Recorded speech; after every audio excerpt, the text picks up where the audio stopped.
was about 10 years old living in the Northeast. One afternoon I was walking home from school when I saw a man up the road ahead of me, walking toward the sidewalk. My mind was sort of wandering in space, so I barely took notice of him. He had a slight limp which made him stand out from the background of my daydreaming. I kept walking. His path began to converge with mine. I didn't react. I also didn't see the cloth bag in his hand until he was right next to me, throwing it over my head. I felt the bag cinch around my neck with a strong jerk as he swept me off my feet. Within seconds, he had thrown me into the back of a van and was driving down the road again as if nothing had happened. My body immediately began to ache from the trauma of being tossed around like a rag doll and left unsecured on the cold metal floor of a moving vehicle. Stunned by the sudden attack, it was several minutes before I began screaming and crying as the realization set in. I had been kidnapped, and I was not going to see my family again. I felt my chest crushing in at the thought. A moment after my fit of crying started, I felt the gravity shift under me as the van pulled over onto what sounded like the shoulder of a highway. The man got up from his seat, pulled up the hood on my head, and shoved a rag into my mouth. I thought he would never stop driving. It felt like days went by as burning sensations raced through my joints and bones as they passed against the unpadded frame of the van. When we finally stopped, I could hear voices chattering, muffled by the thin walls of the vehicle. I was held in a normal-looking house a couple of hundred miles away from home. After a few weeks, I realized what I had to do to survive. I won't get too far into the details, but for several months I was tortured and abused, physically, emotionally, and beyond. Everything I did was closely monitored. Eating, sleeping, going to the bathroom, everything. It wasn't long before that became my life. My kidnapper was a fixed, permanent character in my story, the man with the limp. He was bald-headed with heavy scarring on his scalp and face, as if though he had been in a lot of fights. He had one green eye and one blue. Whenever he wore a short-sleeved shirt, a tattoo was visible on his forearm, a stylized font that spelled out the name, Annabelle. My middle and last names were inscribed on his skin as well. Every time I saw it, I felt sick to my stomach. By avoiding making him mad or stepping out of line, I eventually gained enough of his trust to be allowed to walk around the house and get food when I was hungry without him watching my every move. The tense air of mutual distrust that dominated the first few months seemed to fade into a twisted feeling of normalcy. One day he showed me his room. There were pictures of me all over the walls. Many were from my time being held as his captive, but also peppered in were photos taken before I was kidnapped. He had pictures of me walking outside, pictures of me sleeping in my room. It took every fiber of my will to avoid breaking down in front of him as the rush of memories of my former life came crashing down on me. I wanted to go home so badly, but I couldn't let him know that, especially when he was beginning to open up and trust me. Thank God I was smart enough to know that. A few weeks later, I was able to convince him to take me shopping with him. The one condition was that I would have to hold his hand the entire time.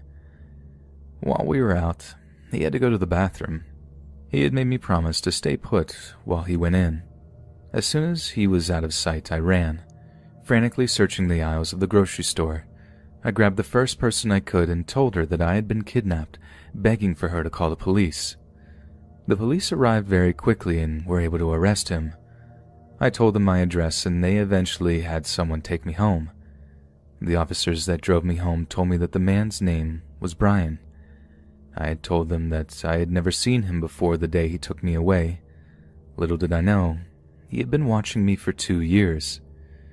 It took me a while to get past the whole ordeal, but just so you know, I'm fine now. Just paranoid.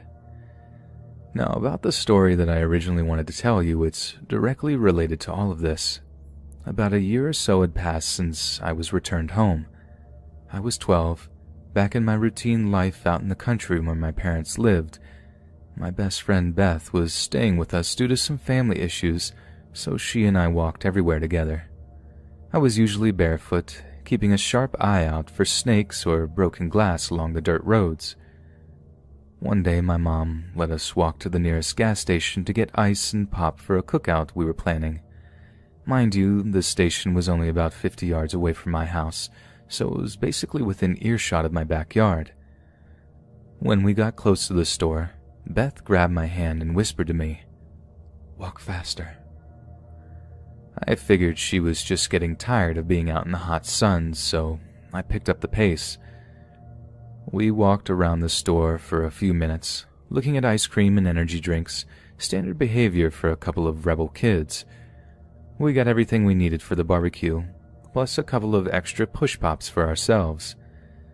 As we made our way back home, Beth grabs my hand again, this time shaking with fear written all over her face. She's only 10 years old, by the way. And just then, I looked up and over my shoulder to see a man walking briskly behind us. My mind went into overdrive, calculating what to do amid flashes of my recent horrible past.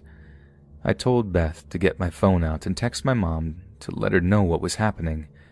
I pulled a knife out of my back pocket and held it out to my side, making sure the man saw it. He slowed his pace once the blade came out. Once he backed off, I told Beth not to bother with the text, as we were almost home. When we arrived, the cookout went as normal. We helped prepare the food and ate with family, eventually forgetting about the brief scare that we had had. We even changed into our swimming clothes and splashed around in the creek afterward. After about an hour of playing around in the water, I felt a sharp tug on my shirt. Beth pulled me close to her, pointing up to the nearby bridge. "Sissy, the man is back." I looked up at the bridge and felt my lungs flood with air as I had no choice but to gasp. I recognized the man as the same one who had kidnapped me before. I scooped Beth up and we ran home, hand in hand. She kept asking me who the man was, and not having the heart to tell her the whole truth, I simply said I didn't trust him. I don't for the life of me know why I didn't call the police right then and there. When we got home, a sense of safety came over me and I immediately felt I could relax. Within the hour, we were in my room watching a movie. The phone rang and I answered it. A familiar voice responded. "You're my baby doll. You belong to me. Don't run from me, girl. You can't hide from me. Remember, you are going to be my wife." I hung up the phone. My heart was in my throat. I threw the phone into my laundry basket, screaming at him. Beth asked if I was okay, and I just told her it was an old friend being an idiot. I walked downstairs to make sure the doors and windows were all locked, and I eventually went to sleep. Around 3 a.m., I was startled awake by the sound of my front door being busted open, followed by several voices yelling police. I heard their heavy footsteps running all throughout my house until they finally made it to my bedroom. They checked all over the room, in the closets, behind my door, and they ended up pulling the man out from under my bed. It was one of the most traumatic moments of my life, and the feeling of being watched has never completely left me. I've wanted to tell this story for so long, but I couldn't bring myself to do so.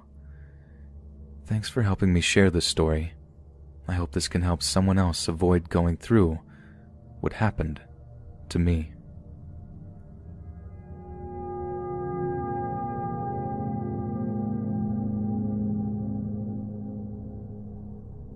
In the fall of 2016, a friend and I decided to go hiking late in the afternoon in a densely wooded wilderness area in the mountains not too far from Fayetteville, Arkansas.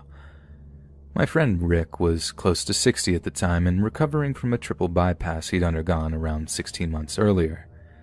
We'd been hiking this and other trails for about a year following his operation to strengthen his cardiovascular health. That day, a weekday, I hiked with a bottle of water, my wallet, and my keys, but nothing else. Nothing to protect myself. The trail we picked is a popular weekend hiking spot that we had taken dozens of times before. We were both comfortable with the hike and had never had a problem on that path, or any other for that matter. While Rick is older and, at the time, a little more feeble after his health problems, I was in my mid-40s, well over 6 foot tall, and in pretty good shape, so I wasn't really worried about our safety. The trail we were on is a state park adjacent to federal parkland. It's an outdoor enthusiast dream. Most of our trek that day was completely uneventful. We just enjoyed the autumn leaves and chatted casually as the sun dropped lower in the evening sky. We had seen nobody else that day, which was probably to be expected given that we had chose to hike late afternoon on a Wednesday. We'd completed about 4 miles of the 6-mile loop, and up to that point it was as uneventful as any other. On our way back to the car and about 2 miles from the parking area, we spotted someone. Through an opening in the trees, I saw a young woman, probably a college student, on the trail ahead of us and moving in our direction. At first glance, I paid very little attention. As the distance between us disappeared, that changed. I did not know her, so I could have been mistaken, but there was something about her posture and expression that seemed off. As she got closer, it struck me that she had a semi-panicked look on her face and was moving quite quickly, but she was in athletic gear, so maybe she was just booking it for some cardio. She occasionally turned her head and stared over her shoulder. I followed her eyes and eventually noted another woman about 50 yards behind her walking up the path through the trees. The second woman was not wearing hiking gear. In fact, her clothing struck me as totally inappropriate. It was a warm afternoon, and we were all well inside a wooded state park area miles from any homes, but she was wearing semi-formal, office-casual attire and a light jacket. I thought the clothes must have been second-hand because they were tattered, ill-fitting, and didn't look washed. She was a fit, athletic-looking woman who couldn't have been more than about 25 or 30 years of age. It was too bizarre. The clothes were wrong for the trail, and they were wrong for someone her age. Everything was off about her. Her shoes struck me as being even more peculiar. When she got closer, I noticed she was wearing scuffed leather flats, casual shoes with no ankle support. I found it completely odd because you just don't see people on this trail dressed as she was, and you never see them wearing shoes like that. My hiking partner, Rick, hadn't appeared to notice anything odd, as he was completely involved in the conversation and just kept talking. The second woman briefly glanced up, and we made eye contact as she neared us. The alarm bells went off in my head. There was something in her eyes that made me feel uncomfortable. I don't know what she was thinking, if I'm being honest, but I swear she had contempt in her face. Part of me wondered whether I'd offended her by staring, so I diverted my eyes and kept walking. I tried to tell myself that maybe she was homeless, was wearing the only thing she had, and I was just being rude, but the warning bells were still going off in my head. I'm not a paranoid person, so having my sixth sense going nuts left me unsettled. I have fantastic peripheral vision, so I turned my face towards Rick and acted like I was listening to him, but I was watching the creepy woman out of the corner of my eye. The moment we passed, she spun her head around to study us, and she slowed her pace. My internal alarms grew louder. Out of the corner of my eye, I saw her come to a stop and drop her face toward at the ground. Her body half turned on the trail. It was very odd behavior. Rick and I kept walking, and around 50 yards further we made it around a bend in the path and looked back at the woman before the trees obscured her from view. She was still standing there. Her face was down, but she was staring a hole through us out of the corner of her eyes. That was the first time I realized that I couldn't see her hands. One was inside her pocket, and the other was hidden from my view on the other side of her body. It creeped me out, and the hair on the back of my neck stood up. For a half a mile I didn't see her again, and had begun to wonder whether the first woman, the co-ed, had felt danger as well. Clearly she had, I thought, and that's why she was practically running through the woods at dusk. It also struck me that the creepy woman had stopped and studied Rick and me like she was deciding on whom to follow. We weren't moving as fast. We were walking as quickly as Rick could manage, and he was clearly more feeble than the co-ed. Those thoughts amped up my senses, and I still felt uneasy, so I periodically checked behind us. At certain points through the woods, I could see more than 100 yards. Nothing. I began to worry about the co-ed. My hair stood up for a second time as I felt the strangest sensation of being watched. Again, thinking I was paranoid and half mocking myself for being afraid of the creepy woman, I turned my head around to assure myself she was not back there. I was wrong. She was there, following with her head down and moving briskly about 100 yards behind us, but with her hands hidden. I turned my head back to the trail in front of us and we kept walking, still trying to convince myself that there was nothing out of the ordinary happening, that I was just being rude because she was dressed like a homeless woman. About 200 yards further along the path, I turned my head back to Rick and my heart raced a bit. She's closed half the distance. Each time we would walk around a bend and the woods obscured her location, she would emerge much closer to us at the next opening. I told myself that I was just being paranoid, but nevertheless tried to get Rick to pick up the pace a bit. By this time, he was clearly aware that we were being followed and was pretty uncomfortable as well, though, to his credit, he did keep talking. With a half-mile to go before we reached the parking area, I turned my head once again, and she was just 10 feet behind us.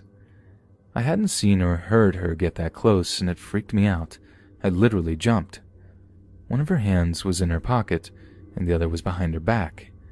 I got the distinct feeling she had a weapon of some kind, and she had no fear of me despite the fact that I was considerably taller, albeit several years older. There was no mistaking her demeanor. She meant to do us harm, or at the very least she intended to intimidate us. I weaved my car keys between the knuckles of my right hand, handed my water bottle to Rick, and made an obvious fist with my left hand. With a half-mile left in our hike, I thought to myself, if this is nothing, she'll pass us and move on, as clearly she's moving a lot faster than we were. I was accustomed to people overtaking us when I walked with Rick. But she didn't pass, and never acted like she knew we were there, which was the creepiest part. I kept my head turned toward her as I walked and tried to get her to make eye contact, but she didn't look me in the eyes at first. She kept acting like neither Rick nor I were on the path, just feet ahead of her, and she'd slowed to follow closely behind. I was completely unnerved, and that made me angry. I wanted her to see how angry I was and to convey with a look that messing with me was a mistake. When she finally did make eye contact with me, I glared and clenched my fists. There was an instant where I couldn't read her expression. She was simply blank, but as she studied my face, she appeared simultaneously agitated and a little less confident. I was conveying one thing in the look on my face: back off.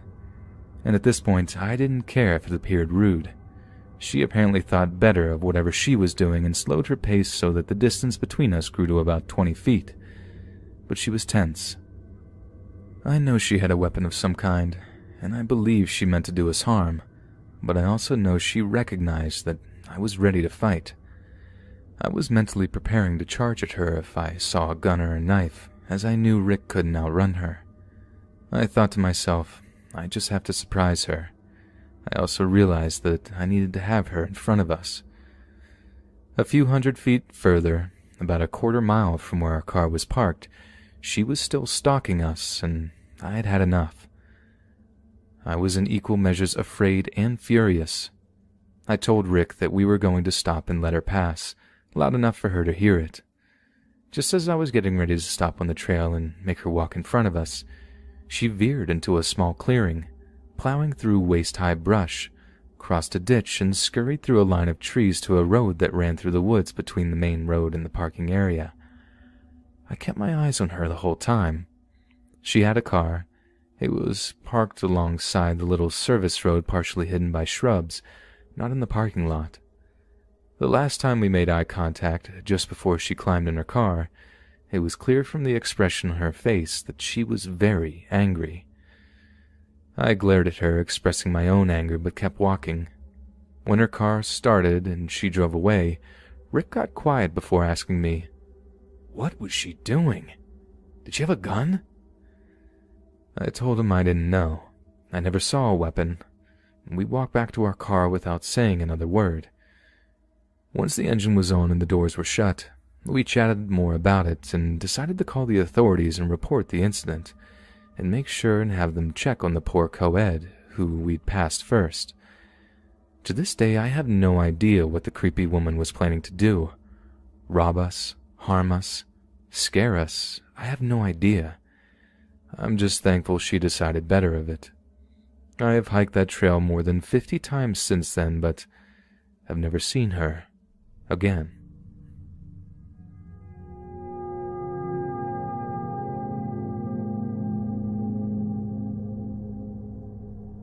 I'm a 22-year-old female that weighs 80 pounds and that's athletic.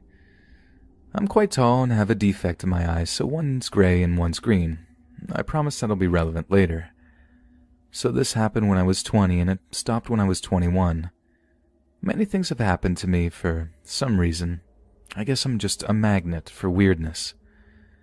I met this guy in university when he was finishing and I was just starting. He was assigned my study partner. I'm studying to be a pediatrician.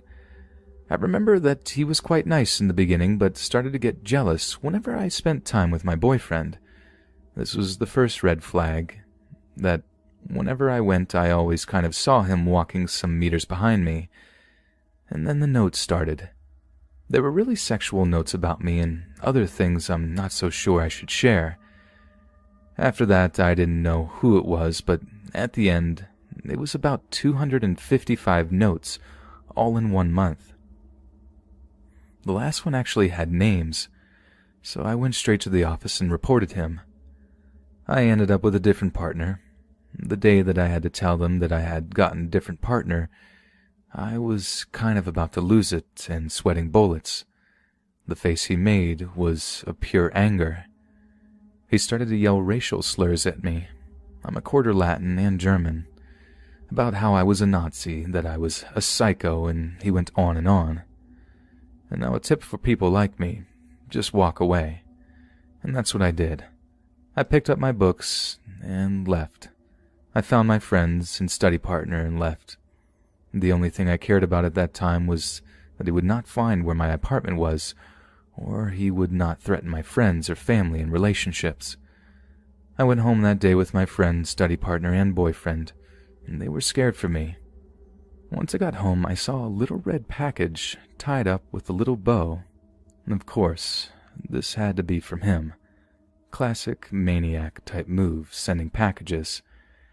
We opened the package, and inside were pictures of me, and notes about how he was going to hurt people and how he loved my eyes, and so many other things about what he was going to do to me. Things that made me physically sick that I actually threw up. I stayed home and called my brother, who was currently working as a police officer, and he advised me to press charges. I did later that month, and thankfully he was suspended. I got a restraining order against him, and for a moment, I finally had peace of mind.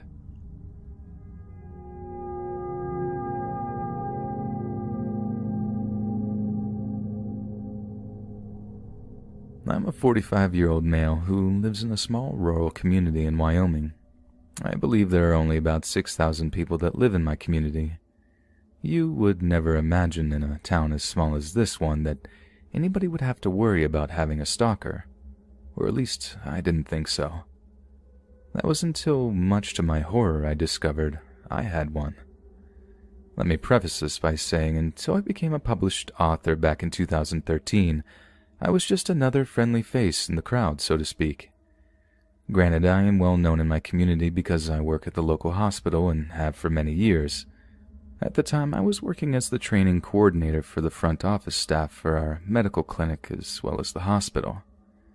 Getting my first book published generated a great deal of press in my hometown and statewide. The fact I quickly rose to a 5-star rating on Amazon only generated more press and interviews, therefore more attention. Then, when my second book came out in 2015, all of a sudden I was like the local celebrity. Being somewhat humble, I was appreciative that the public helped me sell a lot of books, but I was uncomfortable with all the attention. Local folks would come to the hospital just to have me sign their books. This is where my stalker story begins. On this particular day, I am up in our medical office building where I was training a new hire when a rather large biker dude with long, stringy blonde hair and covered in tattoos approached the front counter where I was standing. I smiled and greeted him with a warm hello and "How can I help you?" I was under the impression he was there to check for an appointment. He smiled and admitted he did not have an appointment that day, but was wondering if I could autograph the copies of my books that he had with him. Not wanting to be rude, I said that I would be more than happy to, and had him follow me down to the end of the counter so that we would not be in anybody's way. To be honest, I was a bit surprised he brought them, considering they were gay-themed supernatural thrillers. I guess he just did not strike me as the type of guy that would read anything that was gay-themed. Regardless, I thanked him for purchasing the books and signed them for him. He thanked me and left, and I didn't give it any more thought. Until a few weeks later, he showed up at the hospital where I was again at the front desk doing some training and asked me to sign 2 more books that he had said he had purchased for a friend. I again thanked him and signed the books. Fast forward a few months, and I am filling in as the receptionist for one of our other clinics in a small town about 30 miles away from my hometown. The receptionist scheduled to work had called in sick that day, and so I agreed to fill in for her. It was shortly after lunch when, guess who walks in with both my books in hand? None other than Mr. Biker. Being at work, I remained polite and again signed his book, and he was on his way. Feeling truly creeped out and concerned, I spoke with the nurse on duty as well as the provider and expressed my concerns. They dismissed it as none other than an obvious fan who must have a little crush and nothing more. I figured they were probably right and went about my day.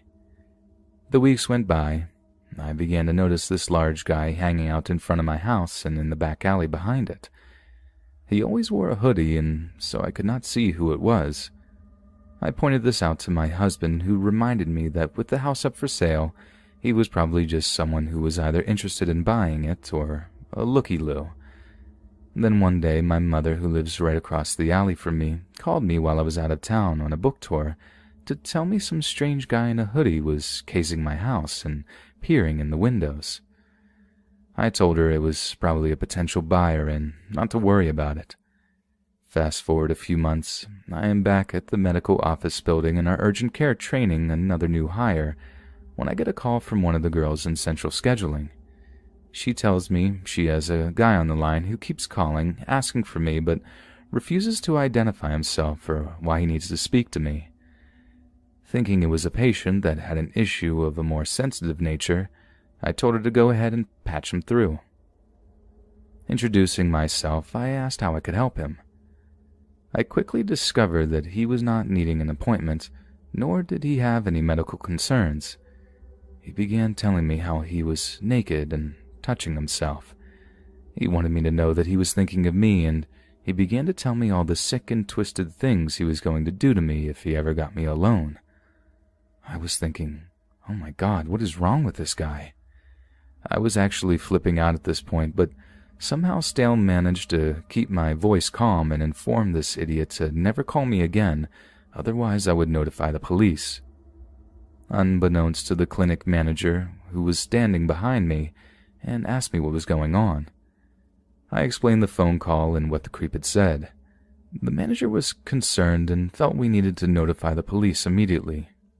I met with a few officers and explained what had happened. They asked me if I might know this person, and at the time I had no clue who it was. The next morning I received a call from a local detective who asked me if I would stop by his office before I went to work. He said he had more information on the guy who called me the day before.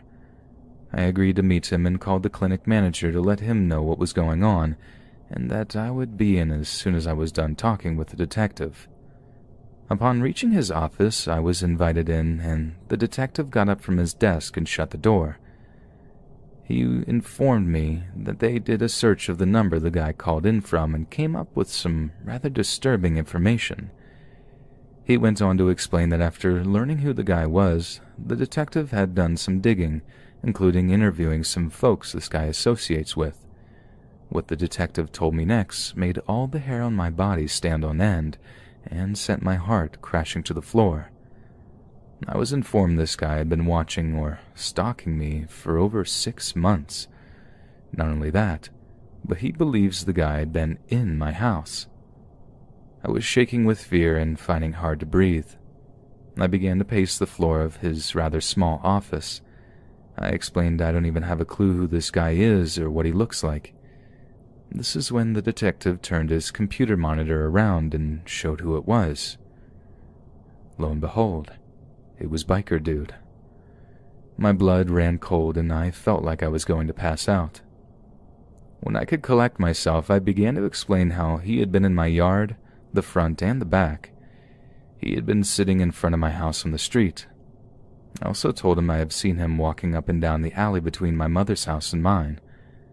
The detective informed me that this guy was a well-known gang and drug dealer from California and has been living in my hometown dealing here for a year now.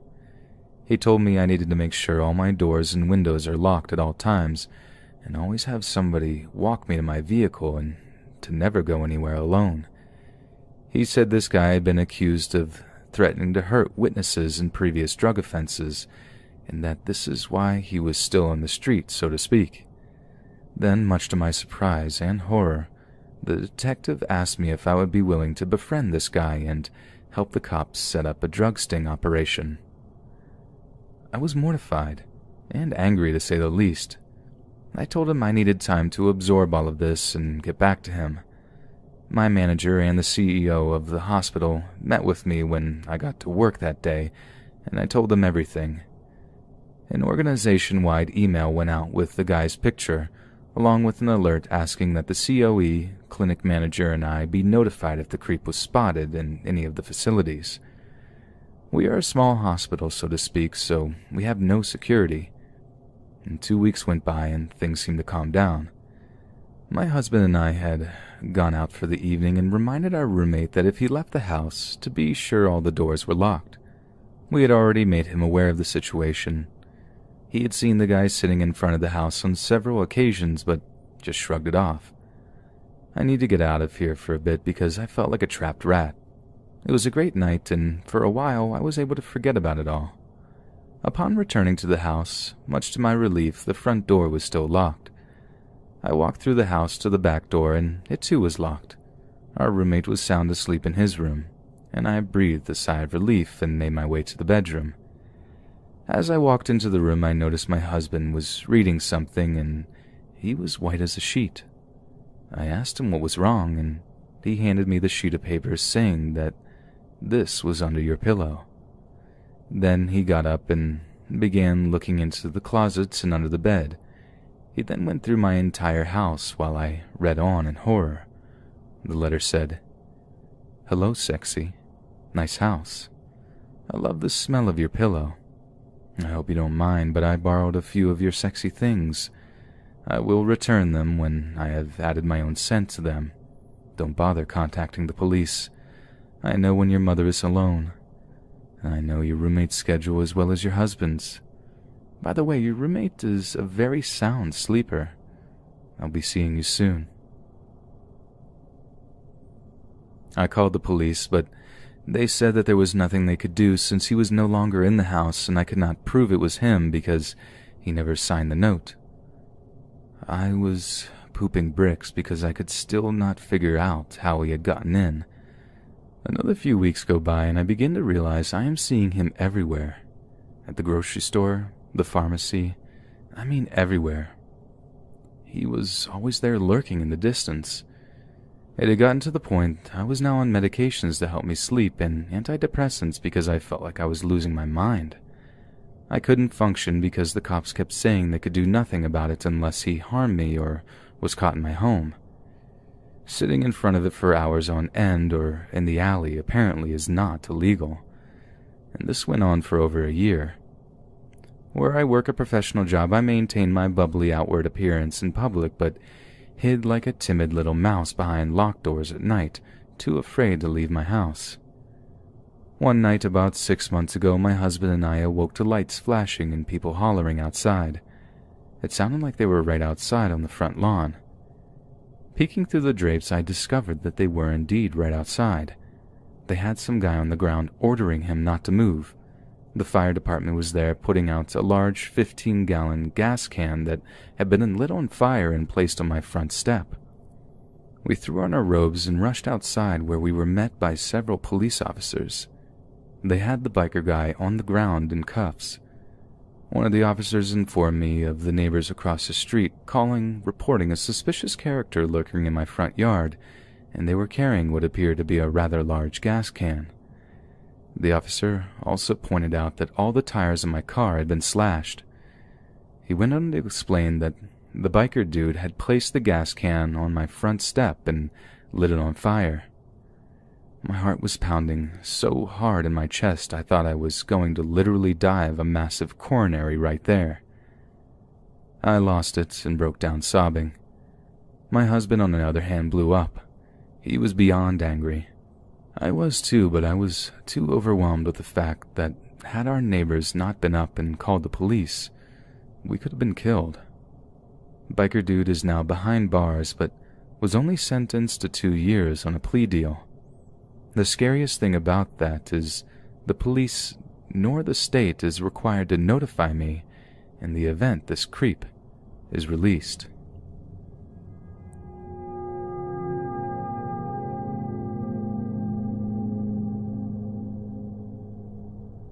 I live in South Africa.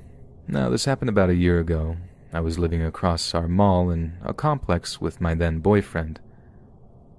My cell phone broke, so I had to borrow my friend's cell for the time being.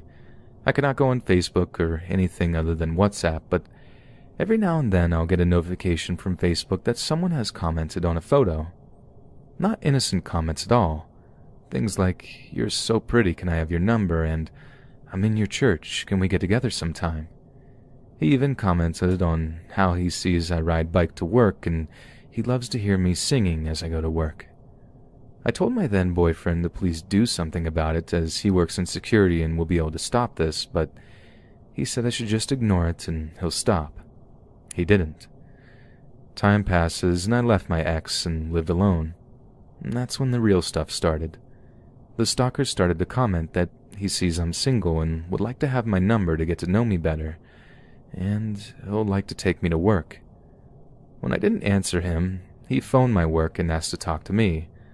I was luckily on my tea break, so they took his name and number. My best friend and now boyfriend saw this. He grew super mad and messaged him to tell them that dark forces are protecting me. That night I got home and found a letter on my floor, pushed under my door, saying how he finds me so attractive and giving me his number again. And again asking me to let him give me a ride to work as he lives in the same complex as me. I sent a voice note to my boyfriend while I was in tears. The next day we went to his job and showed the letter to his boss, and my boyfriend sent the voice note to his boss. His boss played it to him, and then only did he say he'll leave me alone. I moved in with my now boyfriend and haven't heard from Stalker Guy again. I'm forever grateful to my man for helping me through this.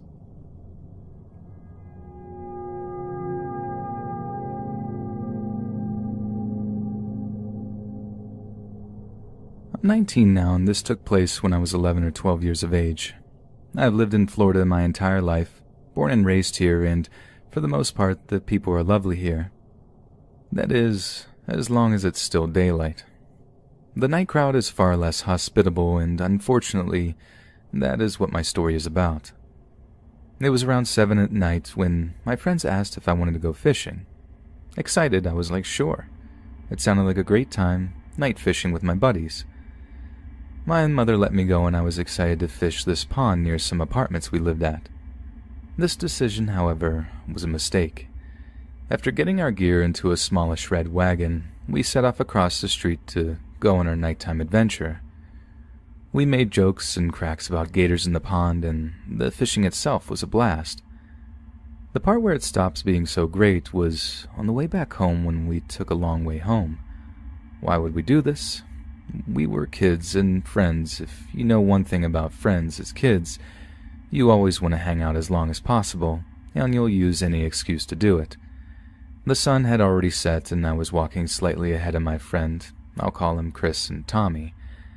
Chris was pulling the wagon, and Tommy was close by him, and we all were chatting it up when I turned around to add to the conversation, but soon noticed a silhouette of a man about 40 feet behind us. I was a bit unsettled and surprised, as all that was down here was grass and fences, and no one ever took this way. I informed Chris and Tommy someone was following us, but they brushed it off, not believing me at first. I imagined they thought I was trying to scare them and get them to look behind them. I kept insisting someone was following behind us, till they finally got the hint and looked. It was at this point I realized the silhouette of a man was now only 25 feet behind us. My friends' faces grew pale and even more filled with fear as suddenly the man began running towards us. I yelled for them to run, and when looking back, I saw our stalker's face. I'll never forget his face so long as I live. He was in his mid-40s, average height, and he had the most terrifyingly angry look on his face I've ever seen. We slipped through a fence and into an unknown neighborhood before pounding on the first door we found. An older gentleman opened his door and asked what was wrong. After telling him our story, he told us to hide behind his car, and he'd find this man and talk to him. He was gone for maybe 7 minutes, but it felt like hours when he finally returned. He explained to us the guy saw our wagon and thought we stole something. The older man didn't seem to believe the guy's story, and neither did we. We returned home and never told our parents anything. We were afraid we'd get in trouble if we did, and we never went night fishing ever again.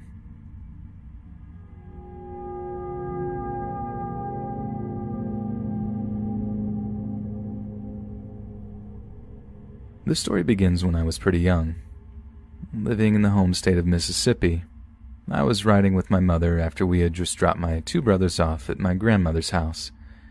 We pulled up to our destination, a small convenience store on the corner, just a few blocks away from my house. Now, you have to remember this was the 80s, so my mom had no issues leaving me alone in the car for a few minutes with the windows cracked open. Still, before she left, she turned around and said sternly, "You stay in the car, and don't open the doors for anyone."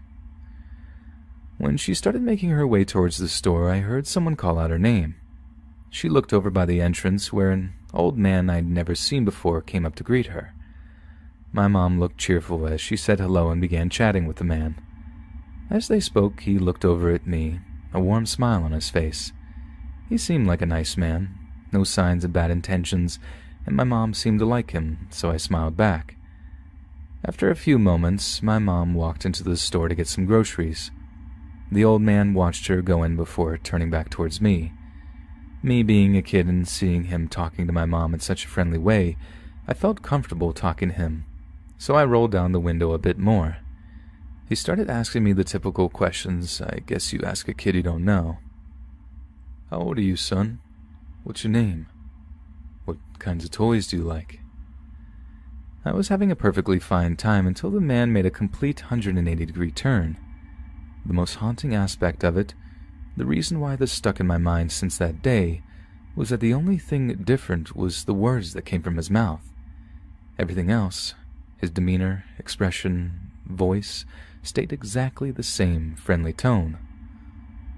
"I'm going to cut both your ears off, hang you by your legs, and slice your throat."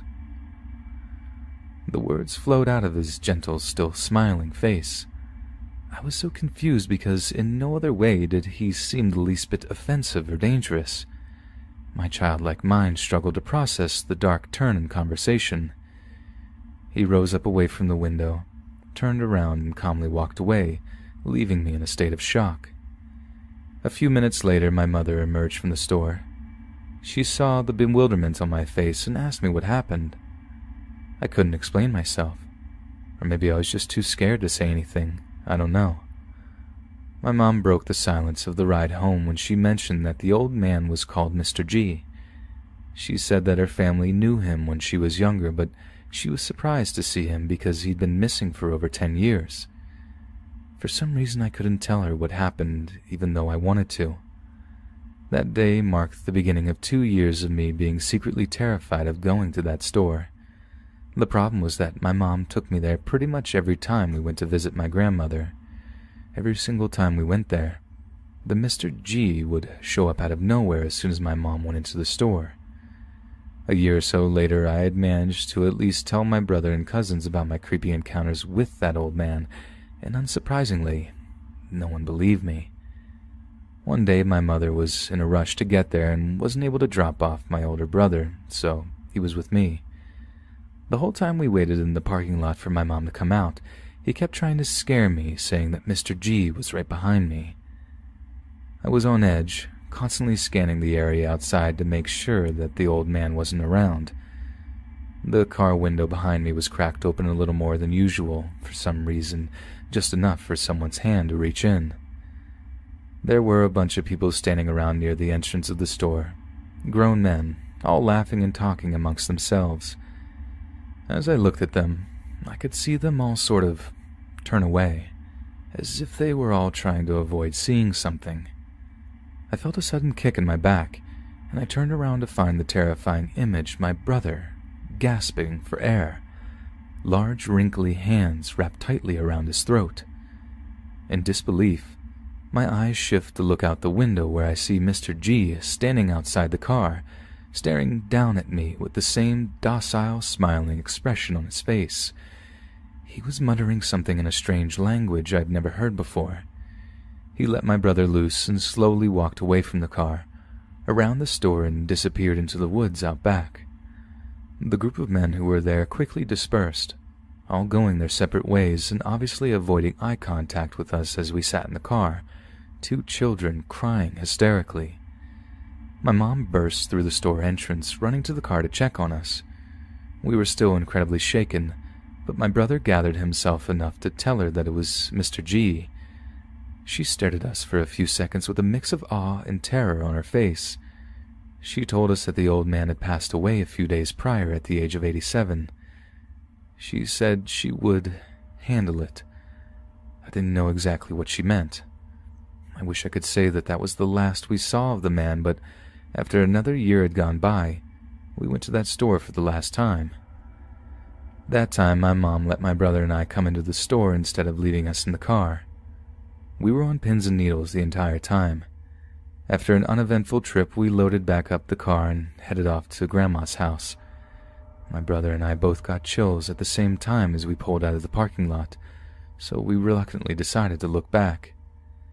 A stinging terror took hold of my entire body when I saw Mr. G standing in the middle of the street behind us, smiling and waving us goodbye.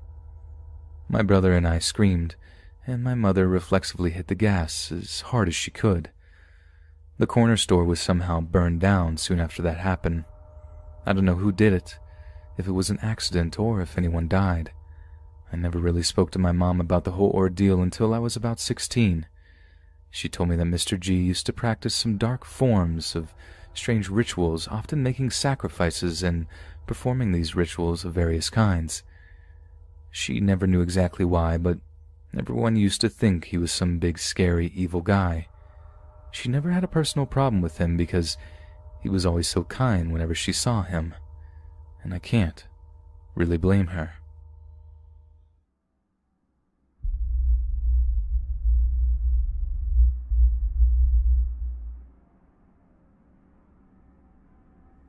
Last year, 2018, was a very busy year for me, meaning that I had little to no time to date or meet any girls. Due to my busy schedule, I decided to make a Tinder account. I have never had any experience with such an app or online dating, and I didn't actually plan on meeting up with a random girl to go on a blind date or anything. I just wanted to see what the fuss was about and if it actually worked. So the app, still being something new to me, I matched with this really pretty girl. She seemed short, light-skinned, and had a nice smile. Her account wasn't a catfish or any sort of fake profile. It seemed genuine and legit. I know that I didn't actually want to hit it off with any girl in this manner, but she was very hot, and I said, screw it. So I slid into her DMs with a simple, hey. A couple of hours went by and we got each other's Snapchat usernames and phone numbers. We exchanged Snapchat photos, so with that said, there's no way that her Tinder account was fake. I felt better knowing that for some reason. She said that she lived in the city that was about 25 to 30 miles north of mine. I had nothing planned for the next day, and neither did she, so we decided to meet up at her house the next day to mess around. The next day came by, and we planned to meet up at around 10:30. The neighboring city where she was from was about a 30 to 45-minute drive from my place, so around 10 p.m.-ish. I decided to start driving over. As I am driving over, I get a phone call from her telling me to instead go over at a later time, around midnight. I didn't mind, since I had friends who lived in her city, so I paid them a visit. Meanwhile, I waited for her. 11:45 p.m. rolled by and I started to drive to her place. My friends didn't know what I was up to, they just thought I popped in to visit them randomly. So this girl sends me her address, and at first the address that she had sent me led me to this upper-class suburban neighborhood. I reached the address and it was close to what I would describe as a white mansion. I called her to tell her that I was parked in her driveway, and I asked her to come outside so I could assure myself that I was at the right place. She said, "I don't see you. Are you sure you followed the directions?" Well, to avoid any more mess-ups, she just sent me her current location through iMessage. At first, I found it odd, but I followed the directions to the location anyway. So midnight rolled by and I was on my way to her current location, which was actually kind of far from the address that she had originally sent me. As I am driving, the directions are telling me to drive off the path and into a dirt road surrounded by cornfields. This spooked me a little because I was now in the middle of nowhere. I was about 10 minutes away from any civilization. Red flags started to go off in my head, but I ignored them because there was no way that her account could have been a setup. I've seen her pictures on Snapchat, and you can't Photoshop those as far as I'm aware. So after driving through a dark dirt road through the cornfields, the directions led me to a broken-down old house. It looked uninhabitable. There were no cars outside or in the driveway, and the only light I saw was the porch light. I called this girl to tell her that I was outside. She replies with, "Okay, I'll be right out." On a side note, I'm a pretty big dude and I train every day. I'm not intimidated by others, but there are some situations where you are helpless and have no option but to evade for the fear of your life. So I'm waiting by my car, and then I see this figure come out the front door, and it was dressed like a freaking nun.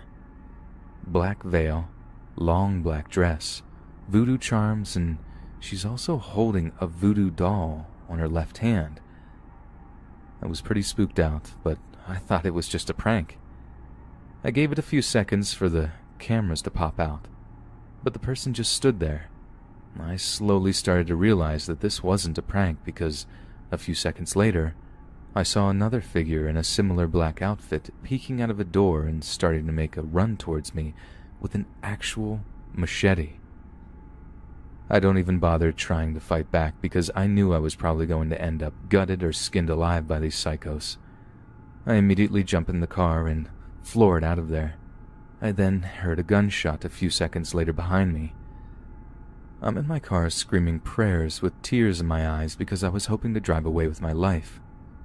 Her number then kept calling me as soon as I left. I blocked it, and then another number started to call me, and I blocked it as well. I ended up staying over at a friend's house that night. I explained everything that took place, and he wanted to go check it out together with our group of friends, but I was too terrified to even go back there. I called the police, and they went to go check it out, but the place was abandoned by the time they got there. They said that the address has been vacant for years, and they simply made a report out of it, and they were never found. The whole thing was a sick setup to begin with. The girl was planning on luring me so they could do God knows what to me. I deleted my Tinder account. I'm pretty sure it works if you're only looking to get laid, but I somehow had the worst luck the first time I ever decided to use it. Don't ever meet a stranger somewhere that isn't public. Things can always go sideways.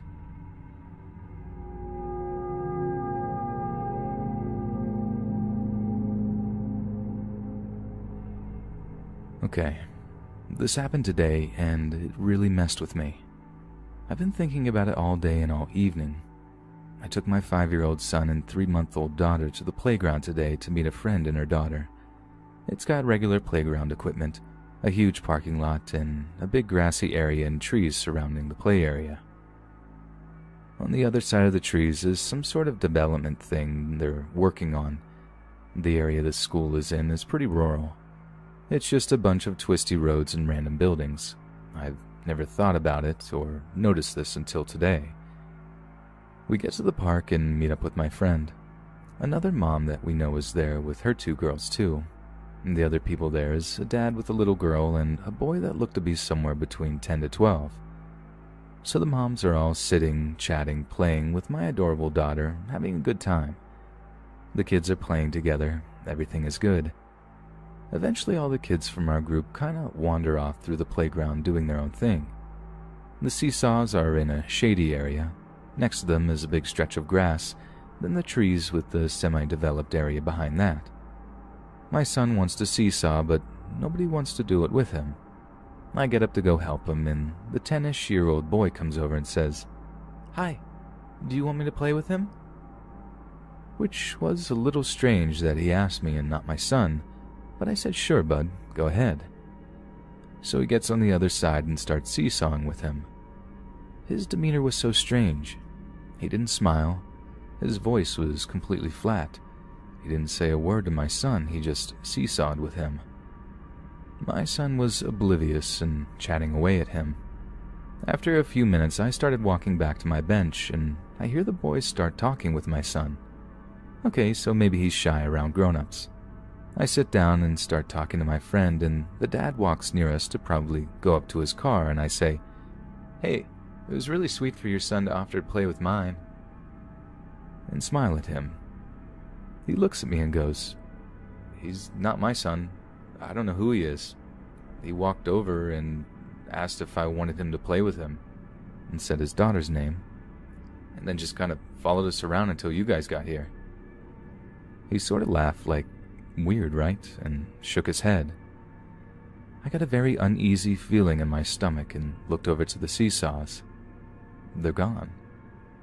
I jumped up, hand my daughter to my friend, and run in that direction yelling my son's name.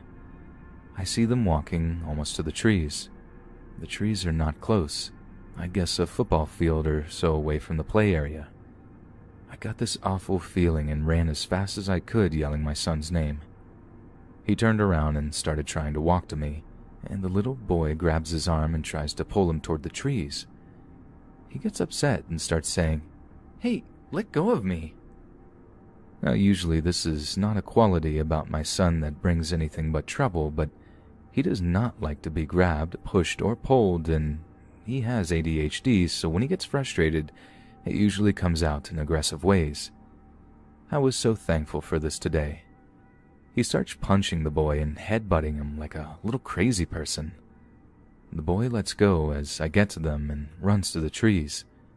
My friends are finally realizing something is going on, and they're standing at the edge of the play area looking confused.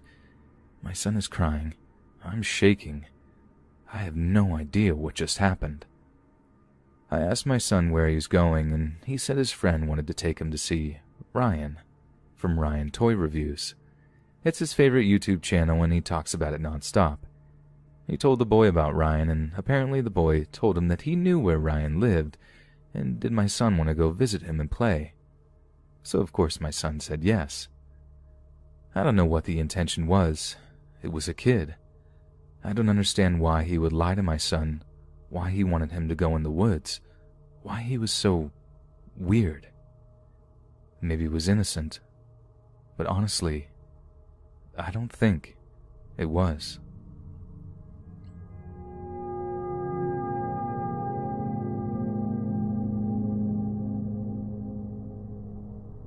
I was 11 years old.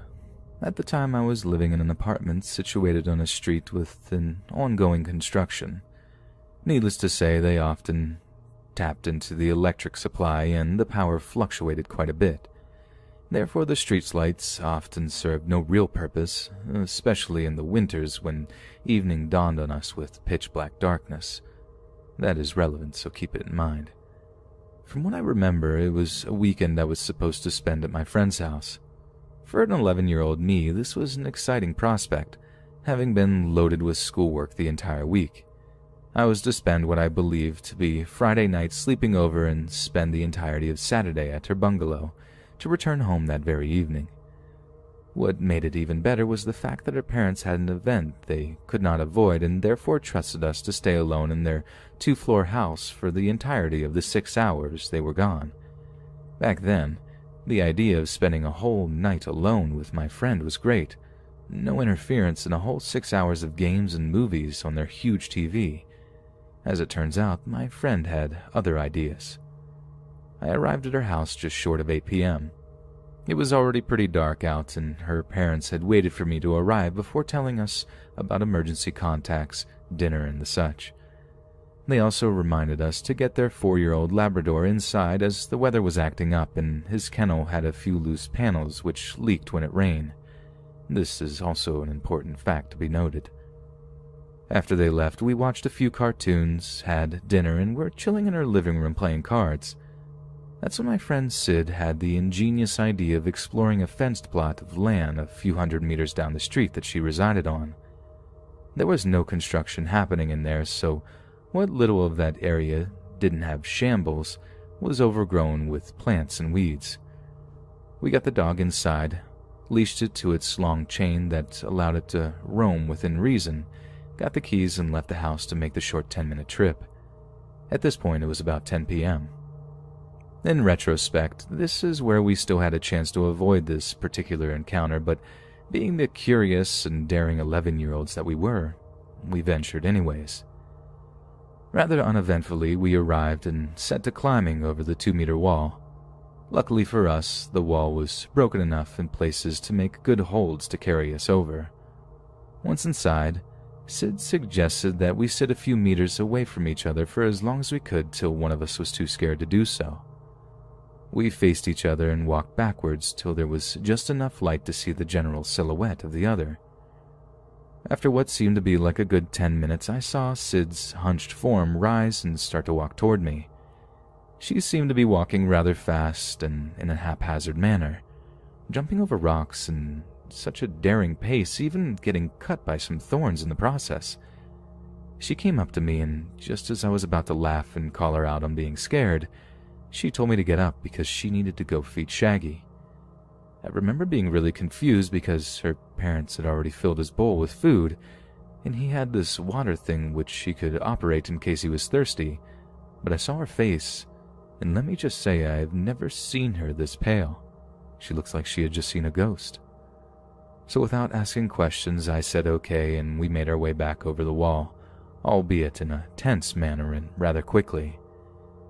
The moment my feet touched the ground, I felt Sid grab my arm and straight up just start sprinting down the street. To put things into perspective, I had a bruise from the way she grasped it for 2 weeks straight. So we ran like a demon was chasing us, arrived at her house and went in through her front yard fence gate, a towering metal gate without bars, and she told me to unlock the front door while she deadbolted the metal gate's various locks into the ground, then the 2 gates to each other. At this point, I was starting to panic, but we got into the house and Sid then proceeded to run around the house, locking and closing all possible windows and doors, as well as pulling the curtains shut. I was very confused as to why she was doing this, and so was her dog, who stood there and followed her around while she did so. After about 10 minutes, she came back into the ground floor living room with a very scared expression, explained to me that the reason she did all of that was because while we were sitting apart, she happened to glance away from me to a few meters to my right to see another human silhouette crouching in the bushes. She thought she was imagining it until it moved closer to where I was sitting and seemed to be unaware that my friend was watching them. She did not want to startle me or the person, so she made up having to feed her dog as an excuse to get out of there without alerting the person still crouching there. After hearing this, I was quite shaken, and we hugged for a few minutes, deciding not to tell our parents as they had very much warned us not to go out of her compound. We did not want this to be the last of our time alone together having fun, and so we peeked out the window into the street, which seemed to be empty as far as we could see, and proceeded to put it behind us as excitement took over our minds once again. I would love to have said that that's where it ended, but what happens next has stuck with me till this date, and I hold a fear of that situation from that point onward. To give you an idea of the layout of her compound, her house was surrounded on two sides by a lawn, and the lawn was then surrounded by a wall some 2.5 meters high. The wall had one entrance, which were the tall metal gates I talked about previously. The house itself had windows all around the perimeter as well as 2 potential entrances, the first being the front door, while the second being a door to the small attached space next to the house, which was made of see-through metal like the kind which metal fences are made of, but stronger. This space had a metal door with a lock only accessible from the inside, as well as a door which was on the wall. The space was attached to inside the space. However, this door only had a deadbolt on and was made of light wood. This is also of importance. So an hour or so in after the incident, we were upstairs in her air-conditioned room playing games on her computer and talking about whatever it is 11-year-olds talk about when we heard the dog bark downstairs. It was growling and seemed to bark at random intervals. Keep in mind that her dog was a friendly Labrador who rarely ever growled or barked aggressively. My friend went to get the dog upstairs to her room, and after she returned, she informed me that the dog was standing near the front door growling at it, and that it took her quite a bit of effort to get him upstairs as he kept trying to go back there. We were really confused as this was unusual for him to do, and thinking that a stray dog may have caught his attention, we decided to go into the balcony attached to her room that gave us a view onto the front lawn and a part of the street directly in front of the house. Instead of seeing what we assumed would be a stray dog or cat, we looked down to see a person standing very still in her lawn and in front of her front door. In the limited light we could make out heavy layers of muddy-looking clothing and a head full of hair that looked very matted.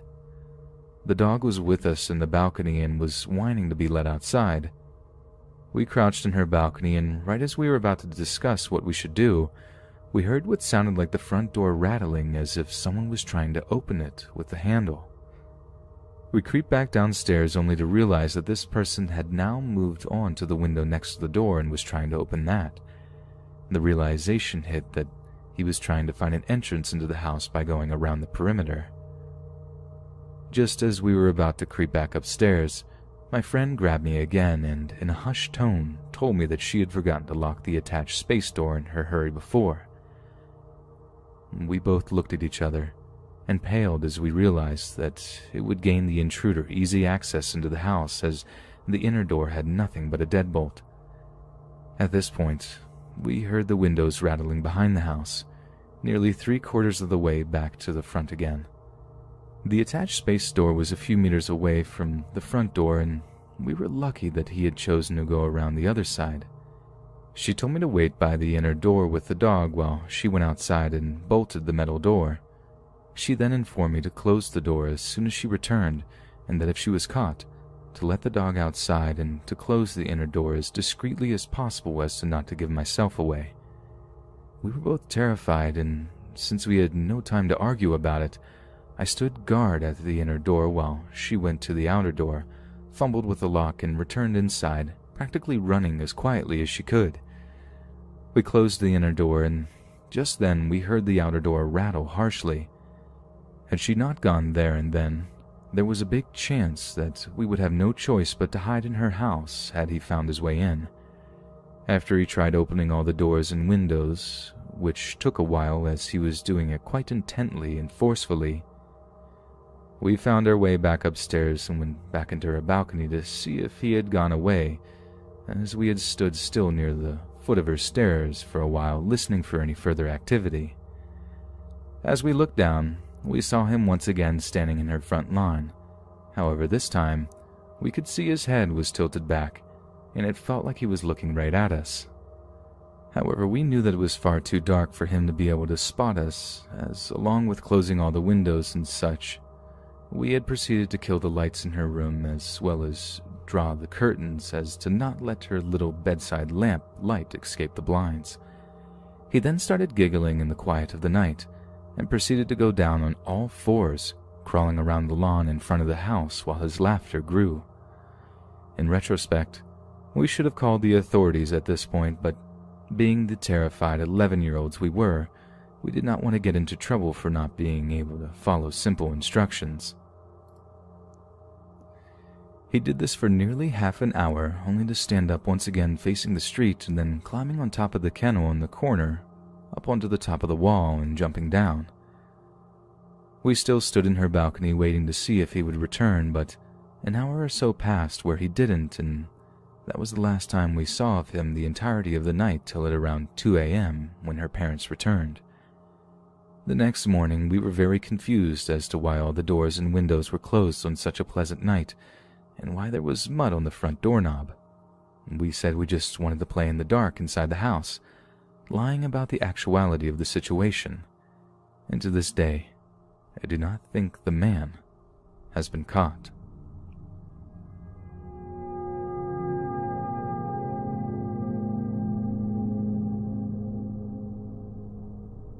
My boyfriend and I at the time were living in this semi-spacious studio apartment that belonged to his dad.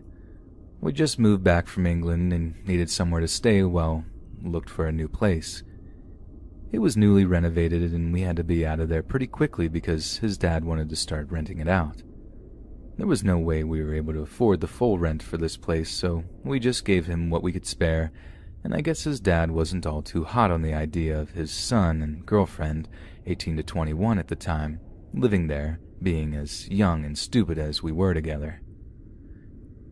It was on the 3rd floor, and he recently got a permit to build a roof deck outside. You can walk onto it through the kitchen, and it's kind of level with the neighbor's bedroom window. We were aware that it must have felt a little invasive, so we tried to be considerate about how late we went out onto it and regarding the noise and stuff. The tension started to grow between us when we were outside on a Saturday night, having a smoke, and we're just talking at a reasonable volume when suddenly we heard a harrowing, "Will you both shut up and get back inside?" I look at my boyfriend and just burst out laughing. I looked around to see where it was coming from, and it was an old, sweaty hippo of a man peering out of his window, gasping for air as he looked at us as if he was about to kill us. My then boyfriend said, "Hey mate, you could also just ask us normally to keep the noise down." To which he started spewing countless obscenities and barked at us to go back inside. We didn't want his dad to get any complaints about us, so we just went back into the house. Several days later, we get a phone call from his dad saying the neighbor had called him, saying we were blasting loud music all weekend, screaming and had loads of people over. He said he had to call the police. The thing is, even if he had called the police, we would have been none the wiser because we weren't even there. That Sunday morning, we were going out of town for a few days, so it made no sense. Over the course of a few weeks, every time we'd go out to water the plants on the deck or hang up some washing, he would use any excuse to shout abuse at us. It was honestly traumatizing. "The pressure in your hose is too high. Your clothes are blocking my sunlight." And some mornings we would eat out in the deck and he would complain about the noise of our cutlery clanking on the plates. It was honestly starting to get ridiculous. He would constantly tell us how the roof deck shouldn't even be there, so we gave him a copy of the approved permit. Anyway, one afternoon we were kind of getting busy on the couch, nothing too R-rated, but enough to maybe think of getting curtains that weren't as see-through as ours were. So we're doing our thing, and out of nowhere, he looks up and out of the window, and his face just drops. He gets up and walks towards the window. "What?" I jumped out of my skin and asked him what was wrong, but before he could answer, he leapt outside on the deck and started banging on our neighbor's window. "What just happened?" I asked him. He was filming us. I could see a blinking red light through his blinds. I was just like, oh my god, no freaking way. I genuinely didn't believe it at the time and told him it was probably something else. Quite understandably, he wouldn't let it go. He would go out at night and try to look through his window for filming gear. You could only see so far back into his room, so there was no actual certainty that he had any of that stuff. And one day he left his window open, so I guess he wasn't home. Bear in mind, this was over the course of several weeks, and he actually climbed halfway through his window, standing on the garden table, and just freaked.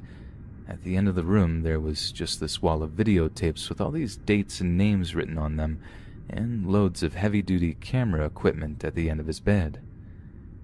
We called the police and told them we were being stalked. Maybe it was just a coincidence at the time, but I think our suspicions were justified considering his character. He was just an all-out horrible and creepy guy. And if he had footage of me half naked, I wasn't going to take the chance. The police informed us that we didn't have sufficient enough proof that he was filming us, but that they would question him. Without any real evidence, they weren't able to get a warrant to search his house for the tapes. So, after a while, we decided the only way to do this was to catch him in the act. It was pretty calm between us for a while. After we involved the police, he stopped bothering us, but I still wanted those tapes. One night, we just got back from dinner, and as we're about to go to bed and we hear a knock at the door, it's our other neighbor who was super cool and asked us about this neighbor we were having issues with. A total understatement. The whole street knew we were on bad terms.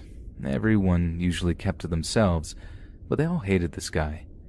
We told her the whole story, and after talking to her for a while, she offered to call the police and tell them she also witnessed him filming us. The police came around the next day and informed us that with our neighbor's testimony that we were able to acquire a warrant to search his apartment. A few days later, we watched the entire thing go down. 2 police officers showed up to his apartment, gave him a letter, and we just watched. An hour or so later, he was arrested, and that was that. We didn't hear anything back from the cops for a while until we got a call saying that he had been filming us for months. He had footage of us eating, of us napping on the couch, me getting changed, my boyfriend working out. It sent shivers down my spine. Not only was I absolutely furious, but really freaked out. We pressed charges, and eventually he got a few months jail time. We eventually moved out, but I never found out what they did with the tapes. I think they're probably in an evidence locker now.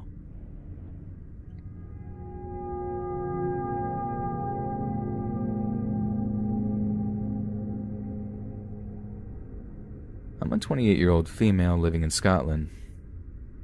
I have a disturbing and odd story that I've never considered sharing until now. My cousin and I are the same age and were 14 at the beginning of this long ordeal. My cousin had gotten a new computer and had installed MSN, Major Instant Messenger back then. She added a lot of random people. She started talking to one boy often. He claimed his name was Mark Halligan, age 15, from Blackpool, England. They started talking every day, exchanging innocent pictures and becoming close friends. He soon admitted he was older, 16, and apologized for lying. My cousin gave him the benefit of the doubt and continued talking to him. He knew it was her birthday soon and wanted to send a gift to her house. She told me this, and we wanted to see what he would send, so she agreed. He sent her a lot of stuff: DVD player, a huge teddy, DVDs, CDs, clothes, and sweets. To cover it up, she explained to her parents that it was a prize from a school competition. Sending gifts became a regular thing. He told her that he made the money from an under 21-year-old football placement. A few months passed, and he wanted to come up to meet. She agreed. But of course, the day before he was due to come up, he confessed that he was in fact 21, had a car and a job. She was now 15 and thought it was appealing to be with an older guy, and still went through with the meet. I phoned her that night, and she didn't tell me much, only that she didn't want to talk to him again and didn't say much else about it. A few days later, I received a friend request from Mark. I accepted, and he told me that she had stopped talking to him and he wanted to know why. I didn't have answers other than she just didn't want to speak to him again. We started to become good friends. We were talking daily. I found him really funny and easy to talk to. I told my cousin that we had been speaking, and she asked me not to speak to him again and didn't tell me why, no explanation at all. That night I told Mark what my cousin had said, and he asked to call me to sort things out. I agreed, and later that night he called. The voice on the other end of the phone was male but squeaky. We spoke and he explained he had an accident when he was younger and that's why he sounded that way. I felt bad and kept talking to him, assuming that was why my cousin got spooked. A few days later, I got a call from my cousin who told me that a large package had arrived at her house for me. I went to her house and we both opened it. It was band t-shirts, CDs, new Converse, books, an iPod, and money. I was happy being spoiled. You see it in movies, women being showered with gifts and attention. I called Mark to thank him for the gifts, and he was happy that I was happy, and we kept talking for a few hours. Lo and behold, he asked to come up to visit, and I agreed. I told my best friend, and she was very wary and insisted on going with me. The day of the meet, we agreed on a location 10 minutes from my house. We waited at the location. He was 10 minutes late, which magnified the nerves. A blue Volkswagen Golf belted towards us and slammed the brakes. At this point, both of us knew something was seriously wrong. We sat for 5 minutes before getting out. What got out of that car was terrifying. We were expecting someone who was 21, handsome, and tall. He stepped out of that car, was around 5 foot tall. He was in all denim. His face looked as if it was covered in burn scars. This man was easily in his 50s to 60s, which he was, and was truly intimidating. We smiled, said hello, and asked him to go on a walk, and while walking, my friend and I whispered and planned to get away. We told him that we were going to pop to a friend's, which was en route to my house, to get a DVD to watch at my place. Both of us, hiding tears, went to the door, leaving him on the street. We could have collapsed through the door. We quickly told him what was happening and that we needed to get away. He told us to lock the door, and we went out the back door, climbed the fence, and ran like the wind between houses and back gardens to a heavily wooded area that led to my house. We stayed there for hours. We knew roughly how long it would take him to get back to his car and maybe drive around to look for us, so we had to keep away from roads, and we thought if we stay put, we would be safe, which we were. During this time, we had calls from Mark coming through but let them ring out. We ran to my house and I called my cousin to ask her basically what was going on. What was this about? Her dad dropped her off and we talked it out. The four of us stayed at mine all night and didn't leave each other alone for a few days. We both got texts and phone calls after the meet, but we ignored them until he stopped. We were too scared to tell anyone, so we decided to keep it a secret. Now cut to about 6 months later, my friends and I are going to Blackpool for a long weekend with her parents. About 2 days into the trip, I got a text saying that he saw me in Blackpool and confirmed this by describing a mint green summer top that I was wearing and told me that he knew where we were staying. I told him to keep away or I'd phone the police. He apologized and agreed. The next day I was approached by the lady that ran the bed and breakfast, and she told me that I had an envelope. He had written a note that basically said not to phone the police and he would never call me again, and included £500 for my friend and I. Being stupid and not thinking, we took the money, already spending it in our heads, and never said a word. We didn't hear from him for about a year. He resurfaced by sending me a picture of him lying with his wrist cut. He texts after that telling me that my cousin and I had ruined his life because neither of us loved him. I contacted her and told her about the message. I went round to her house and we both decided to tell her dad, and he immediately contacted the police and went through us. They asked us to monitor any other contact and report it for evidence. Within hours of sending the picture, Mark had done something absolutely terrifying. He had called my cousin and her dad insisted he listen in to the conversation. He told her that he had bought her a car and it was outside her house, and he had left the area after dropping off and gave her a specific description of it. He told her that there was a car key on the wheel, a blue bow on the steering wheel, and all the documents for the car were in the back of the driver's seat. My uncle phoned the police again, told them about the car, and that he went out to confirm Mark's description of the car. When the police arrived, they arranged for the car to be towed and to trace the numbers and online profiles that he had used. The only information that we got back from the police since that day was that the car was registered in a Pamela Halligan, a person he had told us in previous conversations was his sister, which was confusing because he had told us that his sister had died tragically during an IRA bombing in 1979 at the age of 10. It was horrible to know he was watching us when we didn't know, was at my cousin's house when we didn't know. He could have been anywhere at any time, knew anything about us, and had the capability to go to extremes. I researched his name 1,000,000 times, different spellings, and never found anything. I know his mom and dad owned a hotel in Blackpool, and that's about it. We still get chills talking about him, and often not been able to finish a full conversation about him due to the horrible realization of what he and we had done.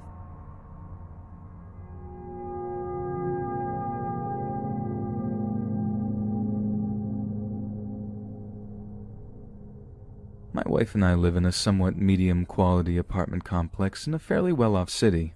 It's a gated complex, and we pay extra for security, so we thought it'd be fairly safe and secure. A lot of our neighbors sleep with the windows open. My wife also used to like to sleep with the windows open, or would occasionally leave the back door open early in the morning so the dogs could go in and out as they wished. Both of these against my wishes, as I was raised to always lock all doors and windows before bed. Our back door opens onto a small private porch area with a cement slab and some low greens garden surrounded by a short wall, probably around 4.5 to 5 feet tall. I used to keep my collapsible bike back there, folded up and locked. Nobody could even see it unless they're already on the porch, and I kept it locked to a support pillar beside. A few months ago, this bike went missing. The dogs went crazy one night and we couldn't figure out why. One moment, we were all sound asleep. The next moment, the dogs would not calm down. I didn't take my bike to work that day, but we noticed it was gone the next morning. We went through the necessary channels. It was an expensive bike, costing upwards of $1,000. We filed a police report, filed a claim with insurance, and notified our apartment managers. This is when we find out that although there is technically video surveillance as part of our security package, it only covers the front of the complex, not the central green where our back porch is. Since my bike was collapsible, it would be impossible to say whether somebody had it or not if they were leaving. We were hyper-vigilant for a couple of months after that. We have a good rental insurance, so I got compensated for the loss fairly quickly. While we never really forgot, it didn't seem as important anymore as nothing more was happening. Our dogs weren't even waking us up in the night to be let out. Until a couple of weeks ago, they did. My wife, being tired and not thinking about it much, got up and just opened the door for them so they could go in and out as they wished. She then went back to sleep. This was around 4 a.m. Thankfully, nothing happened. The very next night, though, she wakes up around 4:30 to use the restroom. On the way back, she notices an odd silhouette between the vertical blinds of our back door. As she looked closer, she realizes she can see a man standing right on our back doorstep, as if trying to peer through the blinds. She doesn't get a good look at him, but immediately rushes to wake me up, which I do with a startled shout. When she told me what happened, I immediately grabbed our detachable bedpost and go to take a look. But though I'm trying to be quiet at this point, there doesn't seem to be anyone out there. We discussed briefly whether she was just jumping at shadows, but I did wake up somewhat loudly, and my bike had been stolen a few months ago. We decided to talk to our apartment managers in the morning and go back to bed. The next morning, I go out on the porch again just to make sure nothing else was missing and that everything was undamaged, and I find that all of our greenery next to the wall had been trampled flat. There was definitely somebody back there that night. I try speaking with our apartment security, and they say they can't do anything without a description. Unfortunately, my wife didn't see the guy very clearly. Apartment management just reiterates how they only have surveillance on the front of the complex. We didn't even bother making a report. It doesn't seem like there's even anything to report. I don't even know what I would have done if he was still there when I got out to the porch. Maybe even yelled at him, I'm not sure. For some reason, our dogs didn't even wake up during all of this. In either case, the creepy man who was on my back porch, please don't come back. I'd rather not meet.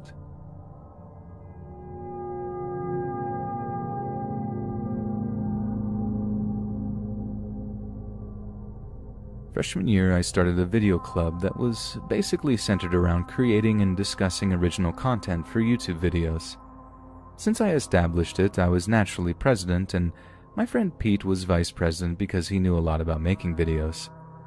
One day, Pete brings in a couple of other guys who are his friends, Bo, Matt, and, of course, John. Fast forward to that summer, we all exchange emails and keep in touch through Facebook.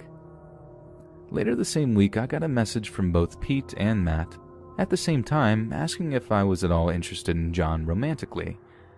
I was super taken aback at this because I had no idea that John liked me, like at all.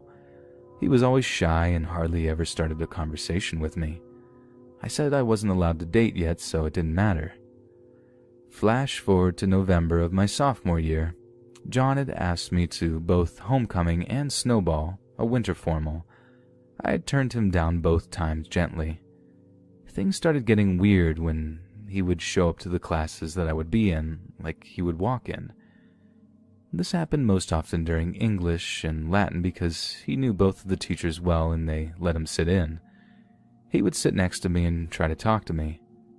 After school let out, I would immediately get emails from him, long ones, asking me about my day and other stuff like that. I never replied. Obviously, at this point, I was getting uncomfortable with his constant presence. I tried telling him this, but he didn't seem to get it.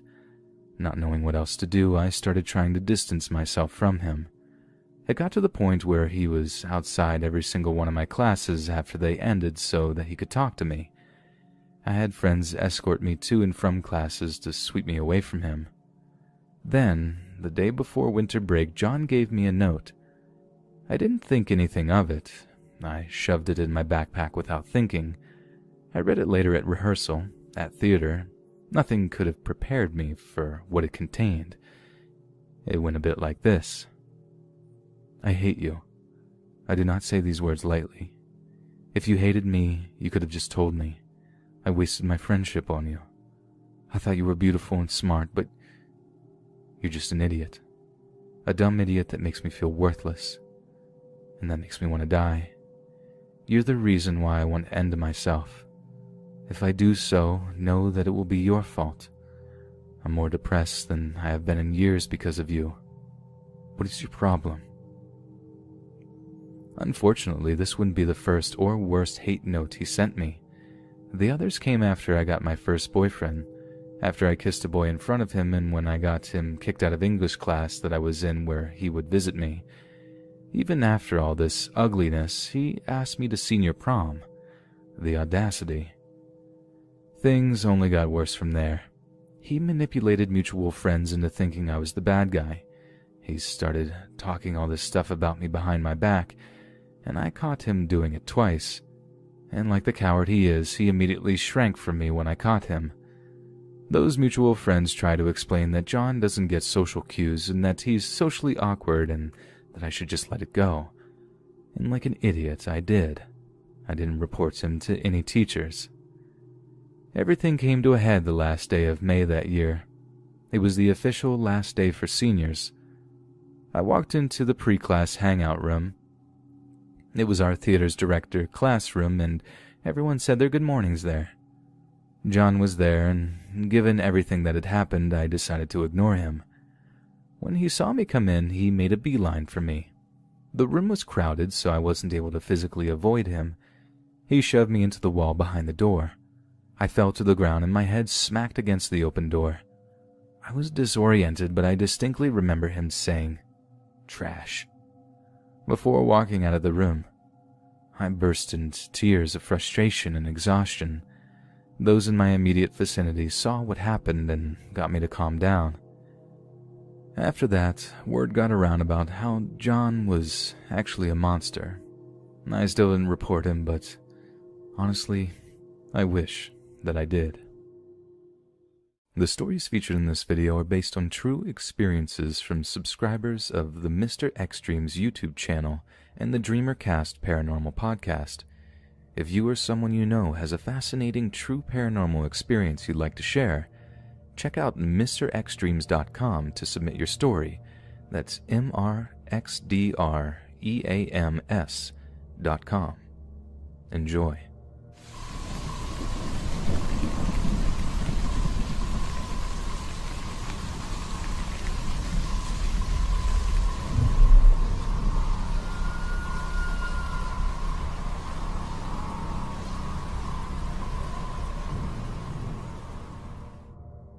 A year ago, I met a very interesting man who eventually became a good friend to me. I'll call him Chris, to protect his identity. We both have a military background, so naturally we spoke about some of our exploits in those past lives. He had an unexpectedly haunting story to tell, and when I later got this channel up and running, I asked if I could share it with you. So here we go. This took place on an undisclosed military base located in the damp jungles of a remote island. Chris says he remembers the wilderness being unnervingly quiet for at least a week leading up to the incident. The personnel stationed there chalked the silence up to a change in seasons or something. There had been reports of bizarre sightings, fast-moving animals no one could explain. Anyone who mentioned them was typically shut down with ridicule from fellow soldiers. The sightings were notably inconsistent with one another. Some saw large eyes, others saw small ones. Some heard a big thing trudging boisterously through the woods. Others heard the sounds of something small and light sneaking around in the bush. No one had seen anything worth defending in an inevitable argument, let alone losing their reputation over. Chris heard every report due to the fact that he was the desk sergeant at the time. Anyone who saw or heard something off, which could potentially impact the security of the base, would typically come to him to have it notated in the log. He never took the more fantastical reports seriously enough to actually write them down, unbeknownst to the concerned soldiers who came to him. Some of them came just to talk about what happened, off the record anyway, which would typically end with them just trading ghost stories.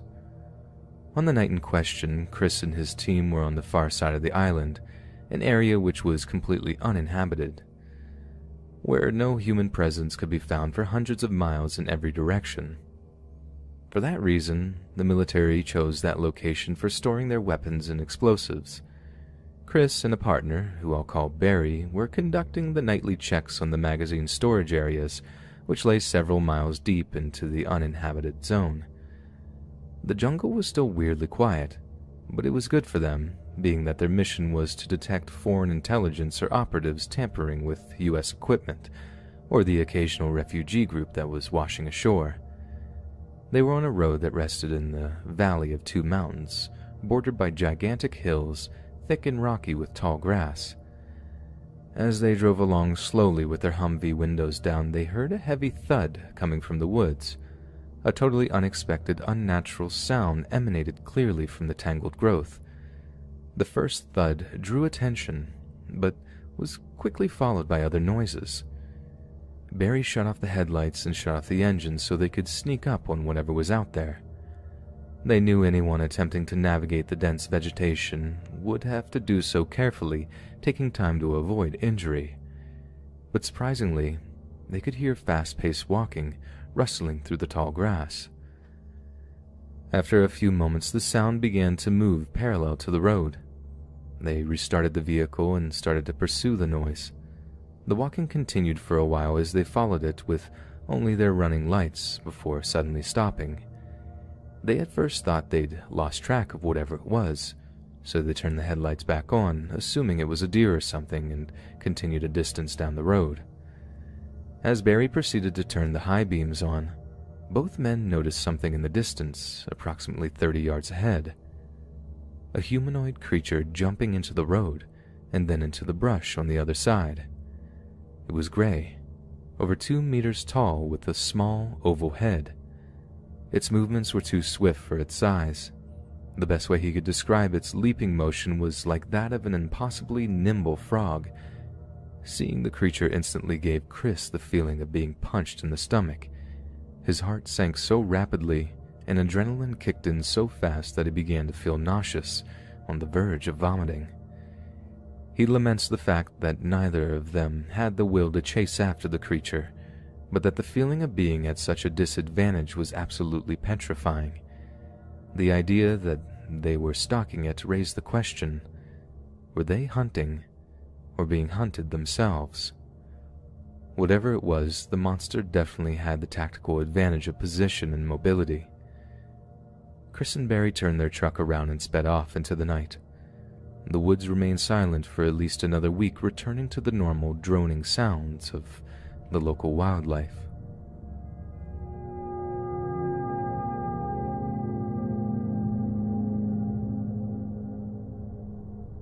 This came from a conversation I had, which quickly turned into a live interview with a friend of mine who lived in the neighborhood until very recently.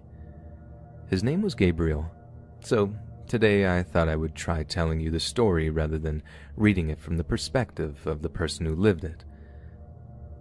One evening, he and I were talking when the topic of discussion meandered into the territory of the strange, a thing that is quite common when I talk to people. As the keywords began to pop up, ghosts, vampires, dogmen, glitches, etc., I noticed a peculiar spark of familiarity, a passion in his eyes that told me without a doubt he himself had seen something in his time. Gabriel was a native of Costa Rica. He grew up most of his life there before immigrating to the United States. When I asked him if he had ever seen anything odd, his eyes widened. Yes, I did," he said, half excited, half under his breath. "Have you ever heard of Cadejo?" I had not. As he spoke, I ran an image search of the Spanish word. Gabriel's eyes shifted, almost looking past me as he recounted the story of a dark night in San Jose, Costa Rica, when he was only 10 years old. He lived with his mother and father and older brother in a small suburb called Las Animas, meaning City of Lost Souls. The family home was a brand new construction on a street with only 2 houses that were separated by several empty lots. Gabriel's father was a metal worker, so he made sure his home was fortified with steel doors, door frames, and window bars to withstand the high crime rate of the small town. The small backyard was walled in to make it less attractive to robbers, and they had a Doberman guard dog named Rambo to keep watch when the family was out and about. The dog had to be trained to only accept food from Gabriel's father, because thieves in the area were known to try and feed poison to guard dogs in order to gain access to homes. In that neighborhood, there were typically an unspoken curfew for children after dark. If they were away from home and not with their parents or didn't have a ride home, they were basically to stay the night wherever they were, just to be safe. So, one night, Gabriel and his brother Miguel were over at their friend Carlos's house, who happened to live in the only other house on their street. They ended up staying until just after nightfall, but they really wanted to go home anyway. The 2 brothers debated with Carlos and his mother about walking home. Although both houses were extremely well lit with floodlights, there was about 75 yards of unlit dirt road and knee-high grass between them. Now, they had made the trek into darkness before, but always with their mother waiting outside, keeping an eye on them. This time she was nowhere to be seen, making the boys feel a bit more apprehensive. As their debate continues, their mother finally stepped out and began to wave at them to come home. When they saw her, the boys started on their way in a jog, turning back to say goodnight to Carlos and his mother as they went back inside. And this is where things get weird. When the boys turned back to look at their mother, she was gone. What they saw instead, standing across the street in the middle of a field, a ways up the road, was a dog. The boys slowed to a deliberate walk as their old tennis shoes scraped along the unpaved, overgrown road. They stared at the dark figure in the distance, trying to decipher it. They could tell it was a dog, no surprise. They had to, but it looked far too large and imposing to be of their Dobermans. They noticed the glimmer of a thick chain wrapped around the dog's neck. The eerie sound of the metal rattling permeated the night air. For a moment, they told themselves it was just Rambo, that maybe he broke free of his chain and got out. The brothers argued over whether or not it was Rambo as they walked steadily toward the house. The closer they got to where the mysterious dog was, the more they noticed that it seemed to be growing in size. When they finally realized that what they were looking at was not their beloved Rambo, the two young boys halted in their tracks. Gabriel looked up at Miguel. Now, as we sat in my studio, Gabriel's eyes began to well with tears. He said that despite all the trouble they'd gotten into, it was the first time he'd ever seen his big brother scared. They didn't know it at the time, but what they were seeing, the thing that was watching them, was a conejo. What you and I know as a kind of hellhound. The black dog shifted its ominous gaze between the boys and their house, looking back and forth over and over as if acknowledging that at any moment they were going to have to make a run for it. It stood as an imposing wall between them and safe haven. The boys knew that they were too far to make it back to Carlos's house without being caught, but continuing down the road felt like certain death. The best chance was to walk back the way they came. They slowly turned and started back, when they heard the front door open. Their mother emerged from the doorway with her hand shielding her eyes from the floodlights. Throwing the fears into the wind, the brothers made the only decision they could. They broke into a sprint, running harder than they ever had before to save their mother. The hound's head shot toward her and it catapulted its massive body into the air, leaping at least 30 feet in one terrifying motion before violently slamming into the ground and beginning its own mad dash toward the house. The beast cut a wide path through the tall weeds of the field. The loud metallic sound of the chains intensified as it closed in. Somehow, the boys were able to get to their mother before the hound, grab hold of her and pull her inside. They slammed the doors behind him and retreated inside. Their mother prayed in a state of disbelief as the front door trembled with blow after blow from the enraged monster outside. After only a few moments of excruciating terror, the noise suddenly stopped, replaced by a loud car horn blaring from outside the garage. Gabriel's father yelled at them to activate the metal-clad garage door from inside the house. Miguel hit the switch, opening the garage door, and was promptly scolded by his father for letting the dog outside. Gabriel and Miguel opened the front door and looked around, finding no signs of the conejo. As they continued to investigate, they found poor Rambo cowering in fear, hiding in a small crawl space under the stoop of their porch. As I wrapped my head around this intriguing story, jotting down notes on my computer as quickly as I could, Gabriel's face lit up at my clear fascination with his experience. He told me, "You know what?" He used my real name. "I have another story for you. Have you ever heard of La Llorona?" I told him I did, but that's a story for another time.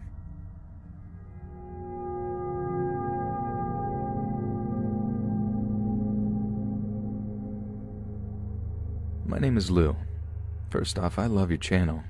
It's so great that people have a place to share their stories. It's this community and the environment you've created that has emboldened me to actually share my own life-altering experience with the unknown. I normally don't like to talk about it for fear of what people would think, but if there is any place I'd find some level of compassion and understanding, it must be here with you and the people who listen. Several years ago, I was on my way home from work in the financial district of Lower Manhattan. I worked in an office building literally a block away from Wall Street. This was late 2011, around the time of those Occupy Wall Street protests in Zuccotti Park.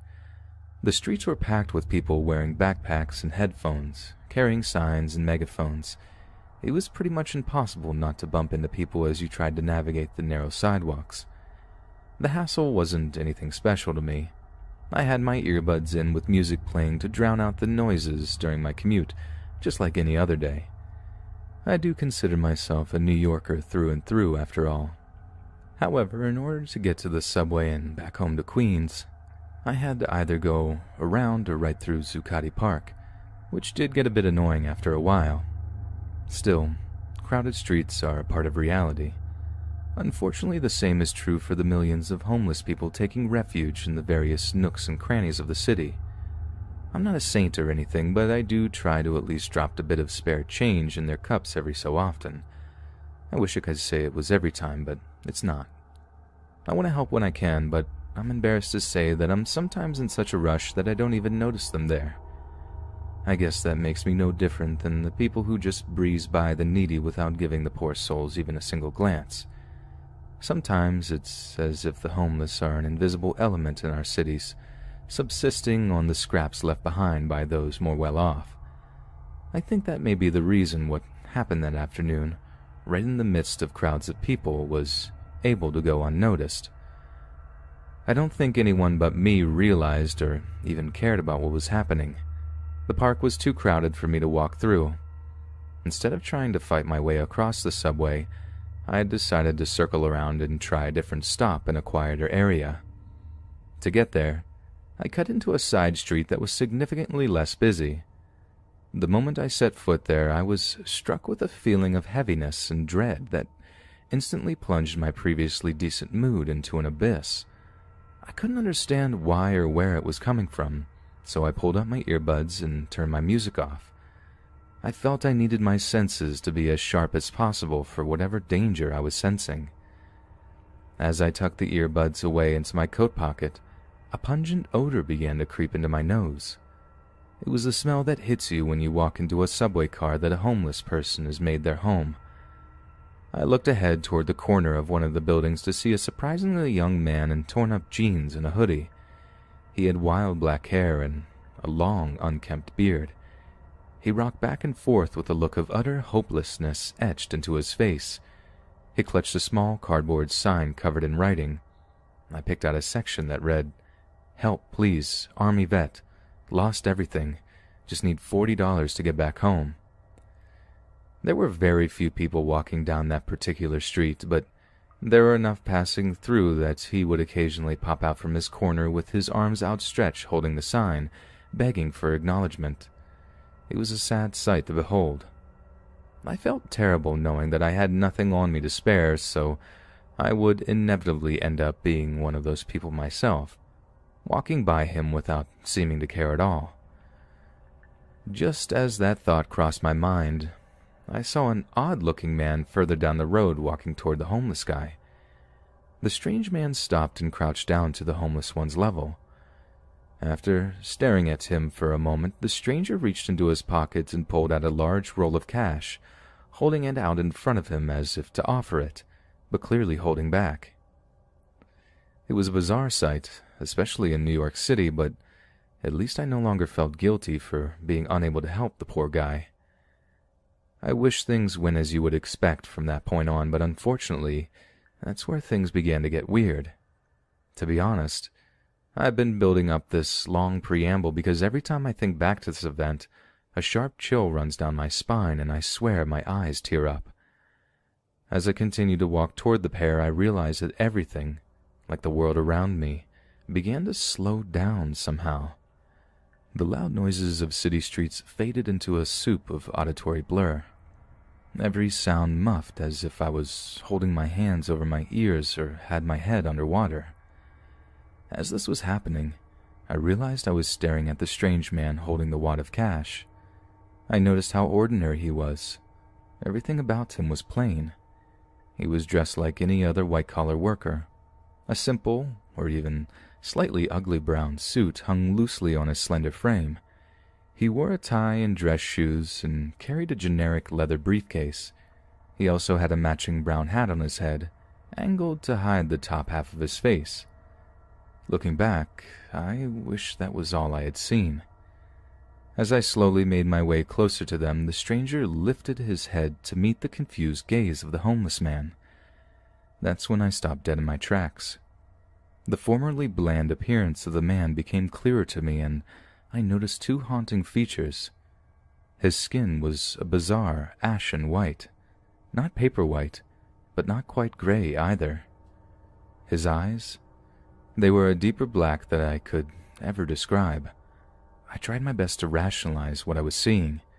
A guy wearing black contacts in a business suit would be a little weird, but I'm sure it wouldn't be the first time someone made those particular fashion choices out in New York City. I can tell you this, though. A regular guy dressed that way would not be enough to stop a New Yorker in their tracks like it did me. It was more than the look of him.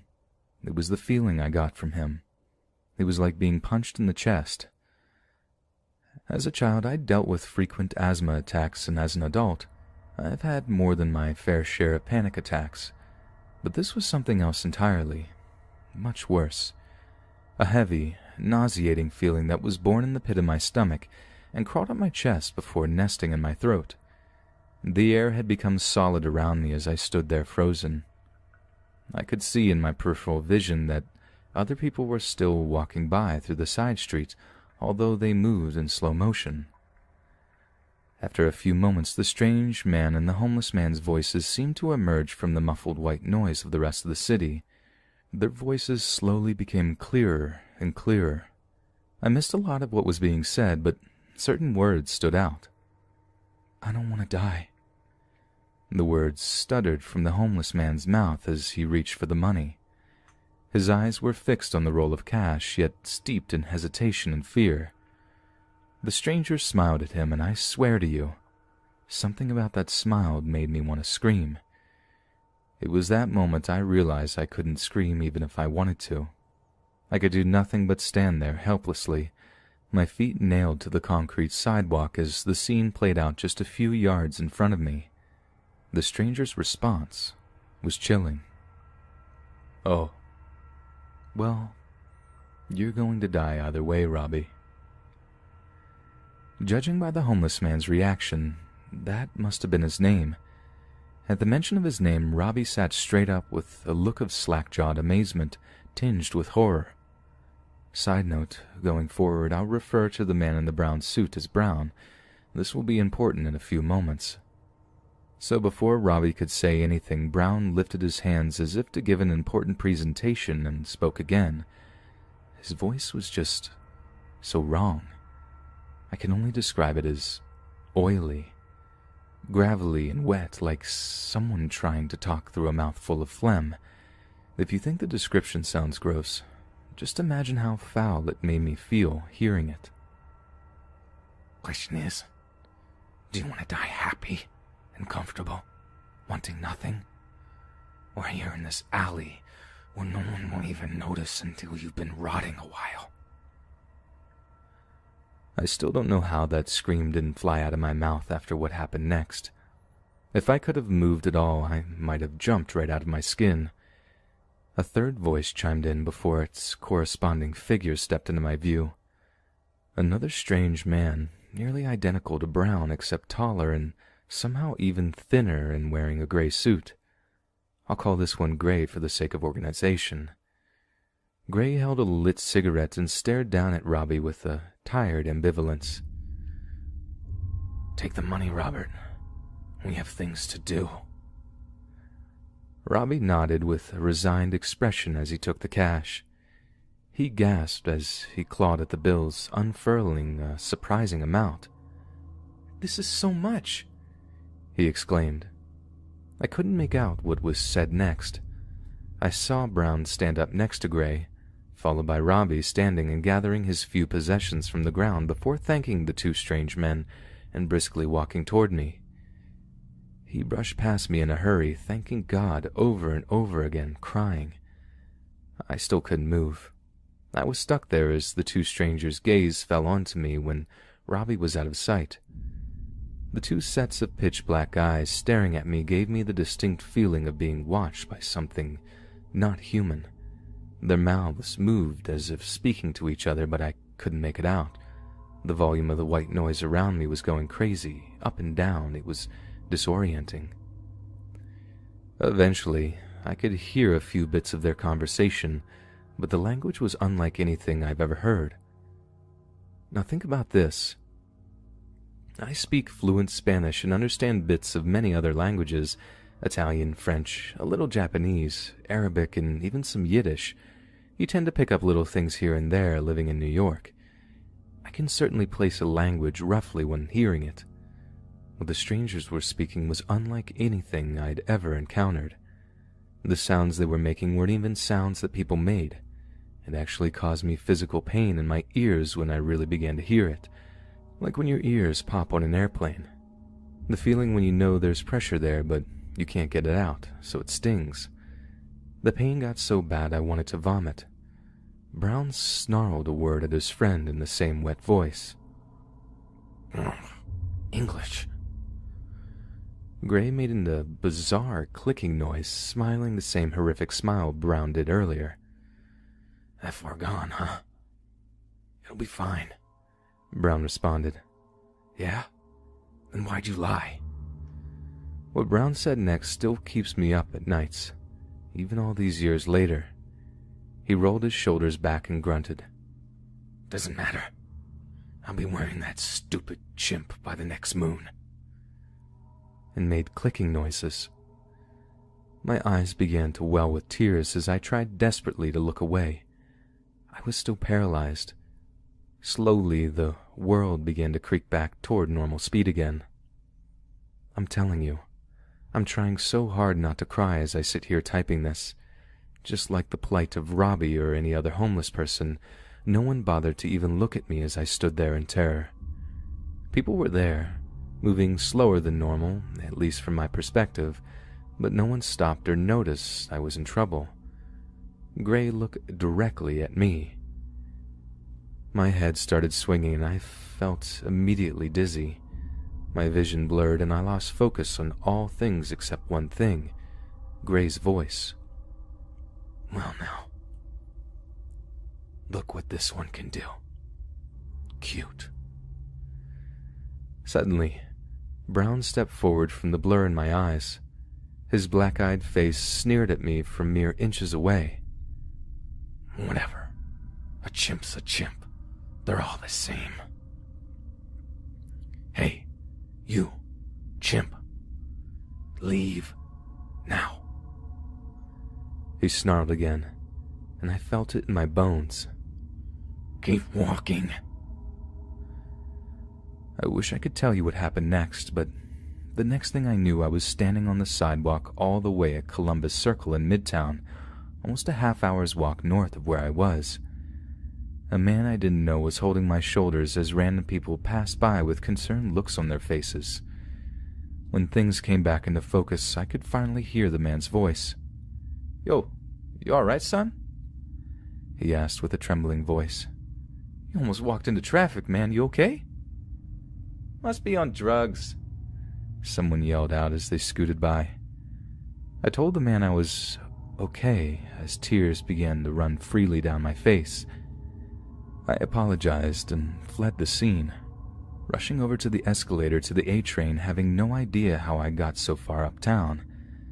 By the time I got home, I realized I wouldn't be able to tell anyone, not even my wife. She'd definitely think I was losing my mind. I haven't seen those strange men or whatever they were since that day. I thank God for that. Over the years, I've done research into the paranormal to try to identify what they may have been, but I haven't found anything with their description of actions. Now, I've heard of black-eyed kids, and the vibes people seem to get from them are similar to how I've felt with Brown and Gray, but the situation overall was different. These were grown, at least middle-aged males, I think. I don't know what I saw. It still messes with me. I've been to therapy about this and have tried rationalizing, but no luck. Whatever the case, I can say that nowadays I can go about my daily life without thinking about that incident. Whenever I allow myself to reflect back on it, it shakes me up. And I'm not immune to late nights of insomnia for fear of nightmares. I still question my own sanity every so often. Was this even real?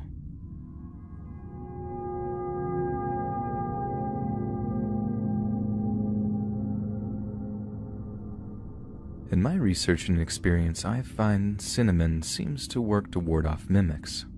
It worked for the family of a friend of mine. That's the reason I write to you today. I'll explain. This happened when I was a little girl in the early 90s, maybe around 1993. I had a friend named Sandy. Sandy was an only child until the birth of her sister, Faye. One summer when Sandy was about 7 years old, her parents decided to take a cross-country road trip to Disney World in Florida. The family had a great time at the park, but as many of us know, the days went by in a blur. I guess the human mind can only take but so much childlike wonder and amazement before the memories start to run together. Before she knew it, Sandy and her family were packing up the minivan to head back home. This is where things got weird. As they finally made it home and unpacked their things, there was something wrong. Sandy noticed that somehow there was no longer just one Faye, but two. She didn't trust either of them, getting a strange feeling that each of the 2-year-old girls were aware of some hidden deception. Shortly after their return, Sandy's parents began going out and purchasing duplicate furniture pieces to accommodate the new addition to the family. I remember talking to her and us both being confused about the whole thing, even with our young, normally carefree minds. For quite a while, her parents simply referred to both girls as Faye, but eventually they took to calling one of them Kay. Here's where the cinnamon came in. Sandy's mother used to make her favorite cookies, snickerdoodles. After Kay showed up, Sandy complained that her mom never made them anymore. Cinnamon is a key ingredient. In fact, any traces of cinnamon basically vanish from the house before we notice. One time when Kay was about 4 years old, the four of us were at a mutual friend's house eating cereal. Kay tried a piece of our friend's cereal that was flavored with cinnamon sugar. She quickly spat it out, saying that it was icky. However, as she recoiled and grimaced, I noticed that she began to undergo some extremely disturbing changes. Her tongue and lips blackened, and the texture seemed to briefly shift in texture to something less than human.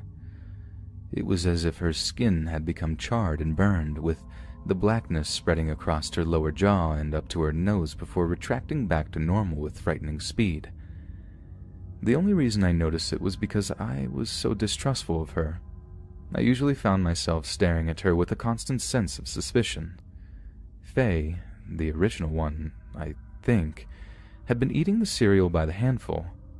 Kay started crying and knocked the cereal out of her sister's grasp, making her wash her hands before dragging her back to their house down the street. Sandy's mother forbade her children from visiting the house after that based on something Kay told her, and we never found out what. The weirdest part of all this is that Sandy's parents never acknowledged the weirdness of all this. The mysterious appearance of an extra child in their home. The clear lack of preparation that made them have to go out and buy duplicates of everything, and so many other effects. Kay had the ability to make her presence seem so unextraordinary. Eventually, I lost touch with Sandy and her strange family after a series of bitter fights and arguments between her and I. We basically ripped each other to shreds emotionally, and I didn't see them again until the late 90s when my brother died.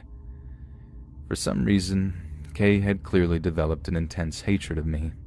I found that out over the years. Faye had been constantly sick with flus and other maladies. No one knew exactly why. Sandy finally moved away when her parents divorced. Please share this story because I would hate for anyone to end up like Sandy's parents, having one of their children truly mimicked with no knowledge of which is the original one.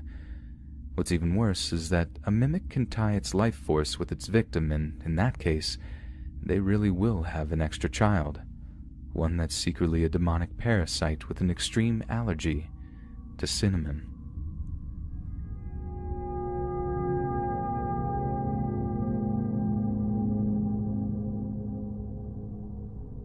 My name is Tom. I wanted to share a story with you I've kept to myself for many years. And all this time, it's been both a haunting memory and, in some ways, oddly a pleasant one. I live in Alabama, but my family roots run deeply in Ireland. My grandparents have been telling me stories about the Fae of Celtic legend since I was 5 years old. Leprechauns, changelings, fairies, and the subject of this story, the Banshee. I've always took my grandparents at their word, assuming the legends to be true, up until my teenage years when I began to grow up, or so I thought. As I'm sure you've guessed by now, there came a time when I was forced to see that I was wrong. The night before my high school graduation, my grandfather passed away due to a heart attack, and I had to open my eyes to the legends once again. That very night I became a true believer. Needless to say, I didn't make it to my graduation ceremony, opting to stay with my grandmother and keep her company. She was understandably broken up.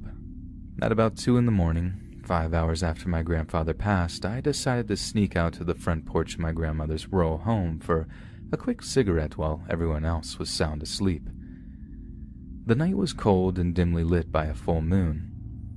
After my first drag from the cigarette, the gravity of the situation hit me and I lost it. Tears streamed down my face as I contemplated life without the man I grew up loving. All the memories came flooding in like a tidal wave crashing at the shores of my mind. It took me a while to cool down, but eventually I was able to collect myself. Just as the feeling of flushed-out emotional energy started to wash over me, I heard the most bone-chilling scream I've ever heard in my life. My head darted frantically, straining to find something to pick out in the low light. My eyes caught on a splotch of paleness not far away from the house. It was a long, flowing white dress. As I scanned upward, analyzing the unexpected figure, I could see strands of long black hair dancing in the wind, obscuring the mysterious face of a woman. One word came to the forefront of my mind as I desperately searched for an explanation. Banshee. As I stared on, I noticed another figure standing next to the woman. After focusing my eyes on it, I could clearly see that it was my grandfather. He was right there, just meters away from me. 5 hours after he was taken away by the ambulance to have his final wishes carried out. He gazed longingly toward the house, while the woman stared away into the distance.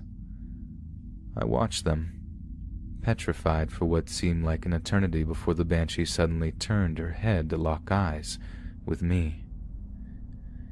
My heart seemed to stop as the details of her legend came back to me. The Banshee was said to be something like an angel of death, appearing to signify the death of someone. Some say she appears to take lives. A few seconds later, she unleashed another unearthly scream as my grandfather raised his hand to bid me farewell one last time. The two vanished before my eyes, leaving me alone in the darkness. After that night, the way I saw things was forever altered.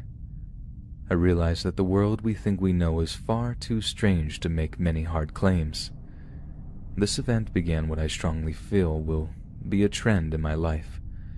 I have this inkling that my future holds many more bizarre encounters. I've had a few more already.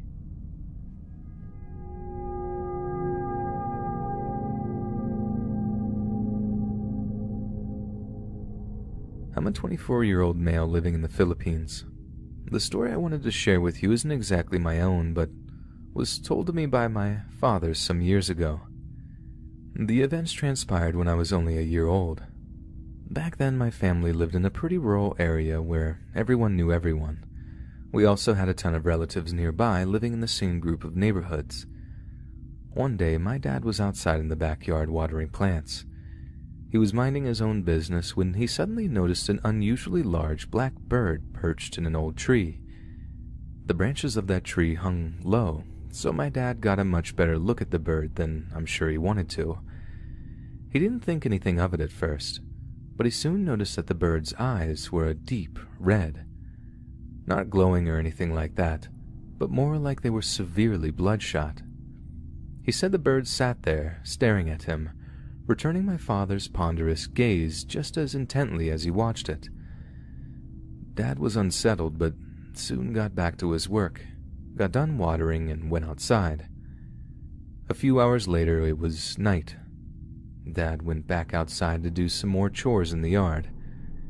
Now, the way our houses were set up, there was sort of an alleyway with a fence that separated our house from the one next door.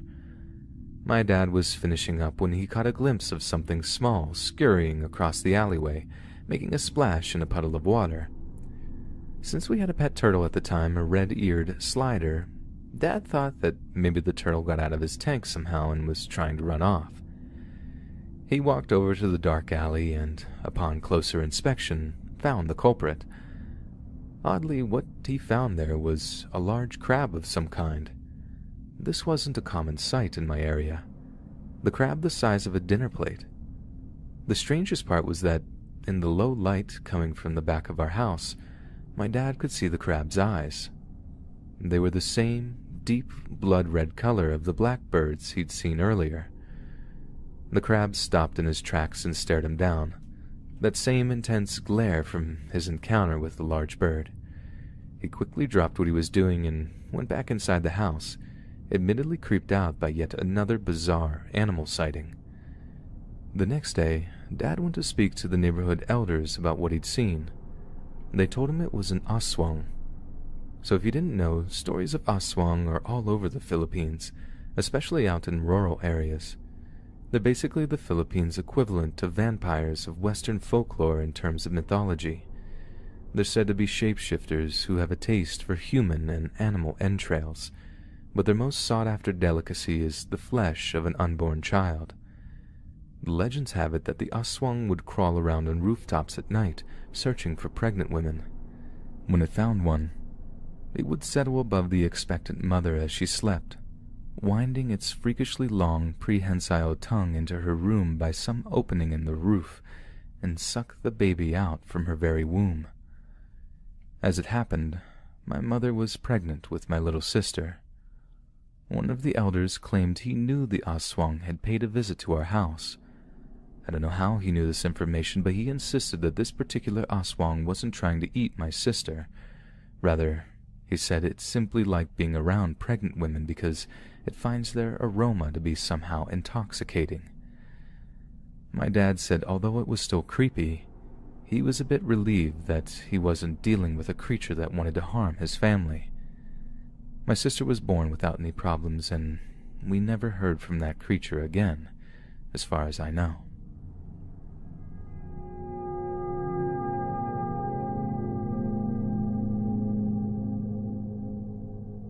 When I was around 5 or 6 years old, my family lived in a small 2-story home near the outskirts of Omaha, Nebraska. Imagine if you were standing out in front facing the house, you would see that a lonely streetlight was off to the left, and my room was on the right side, kind of sitting in the house's shadow. Before I explain what I saw, I have to give you a quick side note.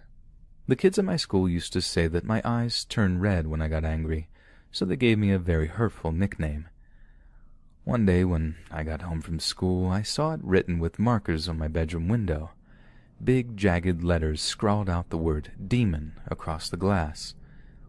I couldn't believe someone went to so much trouble just to do that to me. They used a ladder we kept around back of the house. It hadn't been moved in ages and was covered with weeds and dirt, so it left clear signs against the wall below my window. I got so mad that I hit the window with a rock and it shattered. My father had to cover it with a garbage bag and some duct tape. It was a summer night, close to midnight, when I got up to go to the bathroom. Despite it being so late, I was awake and full of energy, so I decided to sneak and play video games in my room.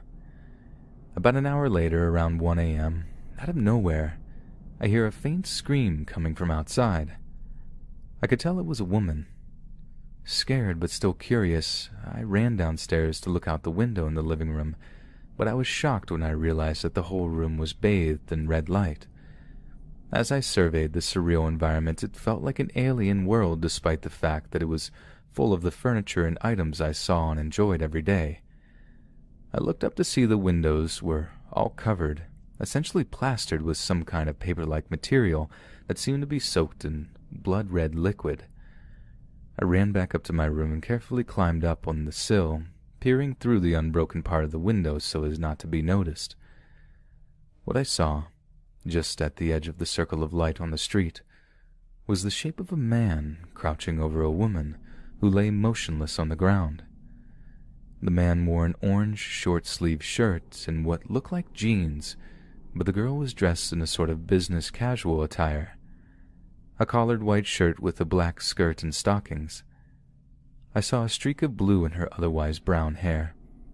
The man looked up and his face was so pale that it stood in contrast against the darkness around him. A dark red speared and stained his mouth and face, and that's when I realized I was looking at a vampire. As the shock and fear began to build in my mind, he turned his head directly toward me with a startled look. He glared at me before sweeping the girl up from the ground and dashing away with such incredible speed it didn't seem natural at all, even to my childlike mind. I went back downstairs after he left and saw that the windows were back to normal. The next day I went over to the spot where the attack had occurred and saw spots of blood on the pavement along with a silver necklace. I took the necklace and cleaned it up, and I still have it to this day. The crazy thing is, following the incident, I began to have nightmares of my hands being drenched in blood. Those soon evolved into dreams where everything in my house would be spattered with it. My bed, the floor, the ceiling, and the walls. It was like I was living in a slaughterhouse. A few days later, I woke up and had a bite mark on my arm. The mark was deep enough that it drew blood, so I showered and covered it up, doing my best to keep it hidden because I knew no one would believe me and I already had a reputation for being a demon at school. On top of that, I knew my mother would have thought I was cutting myself and I just didn't want the trouble. I guess I was pretty stupid back then. I don't know what I saw, and I know I was very young, but I truly believe the man was a vampire. Hey friends, thanks for listening.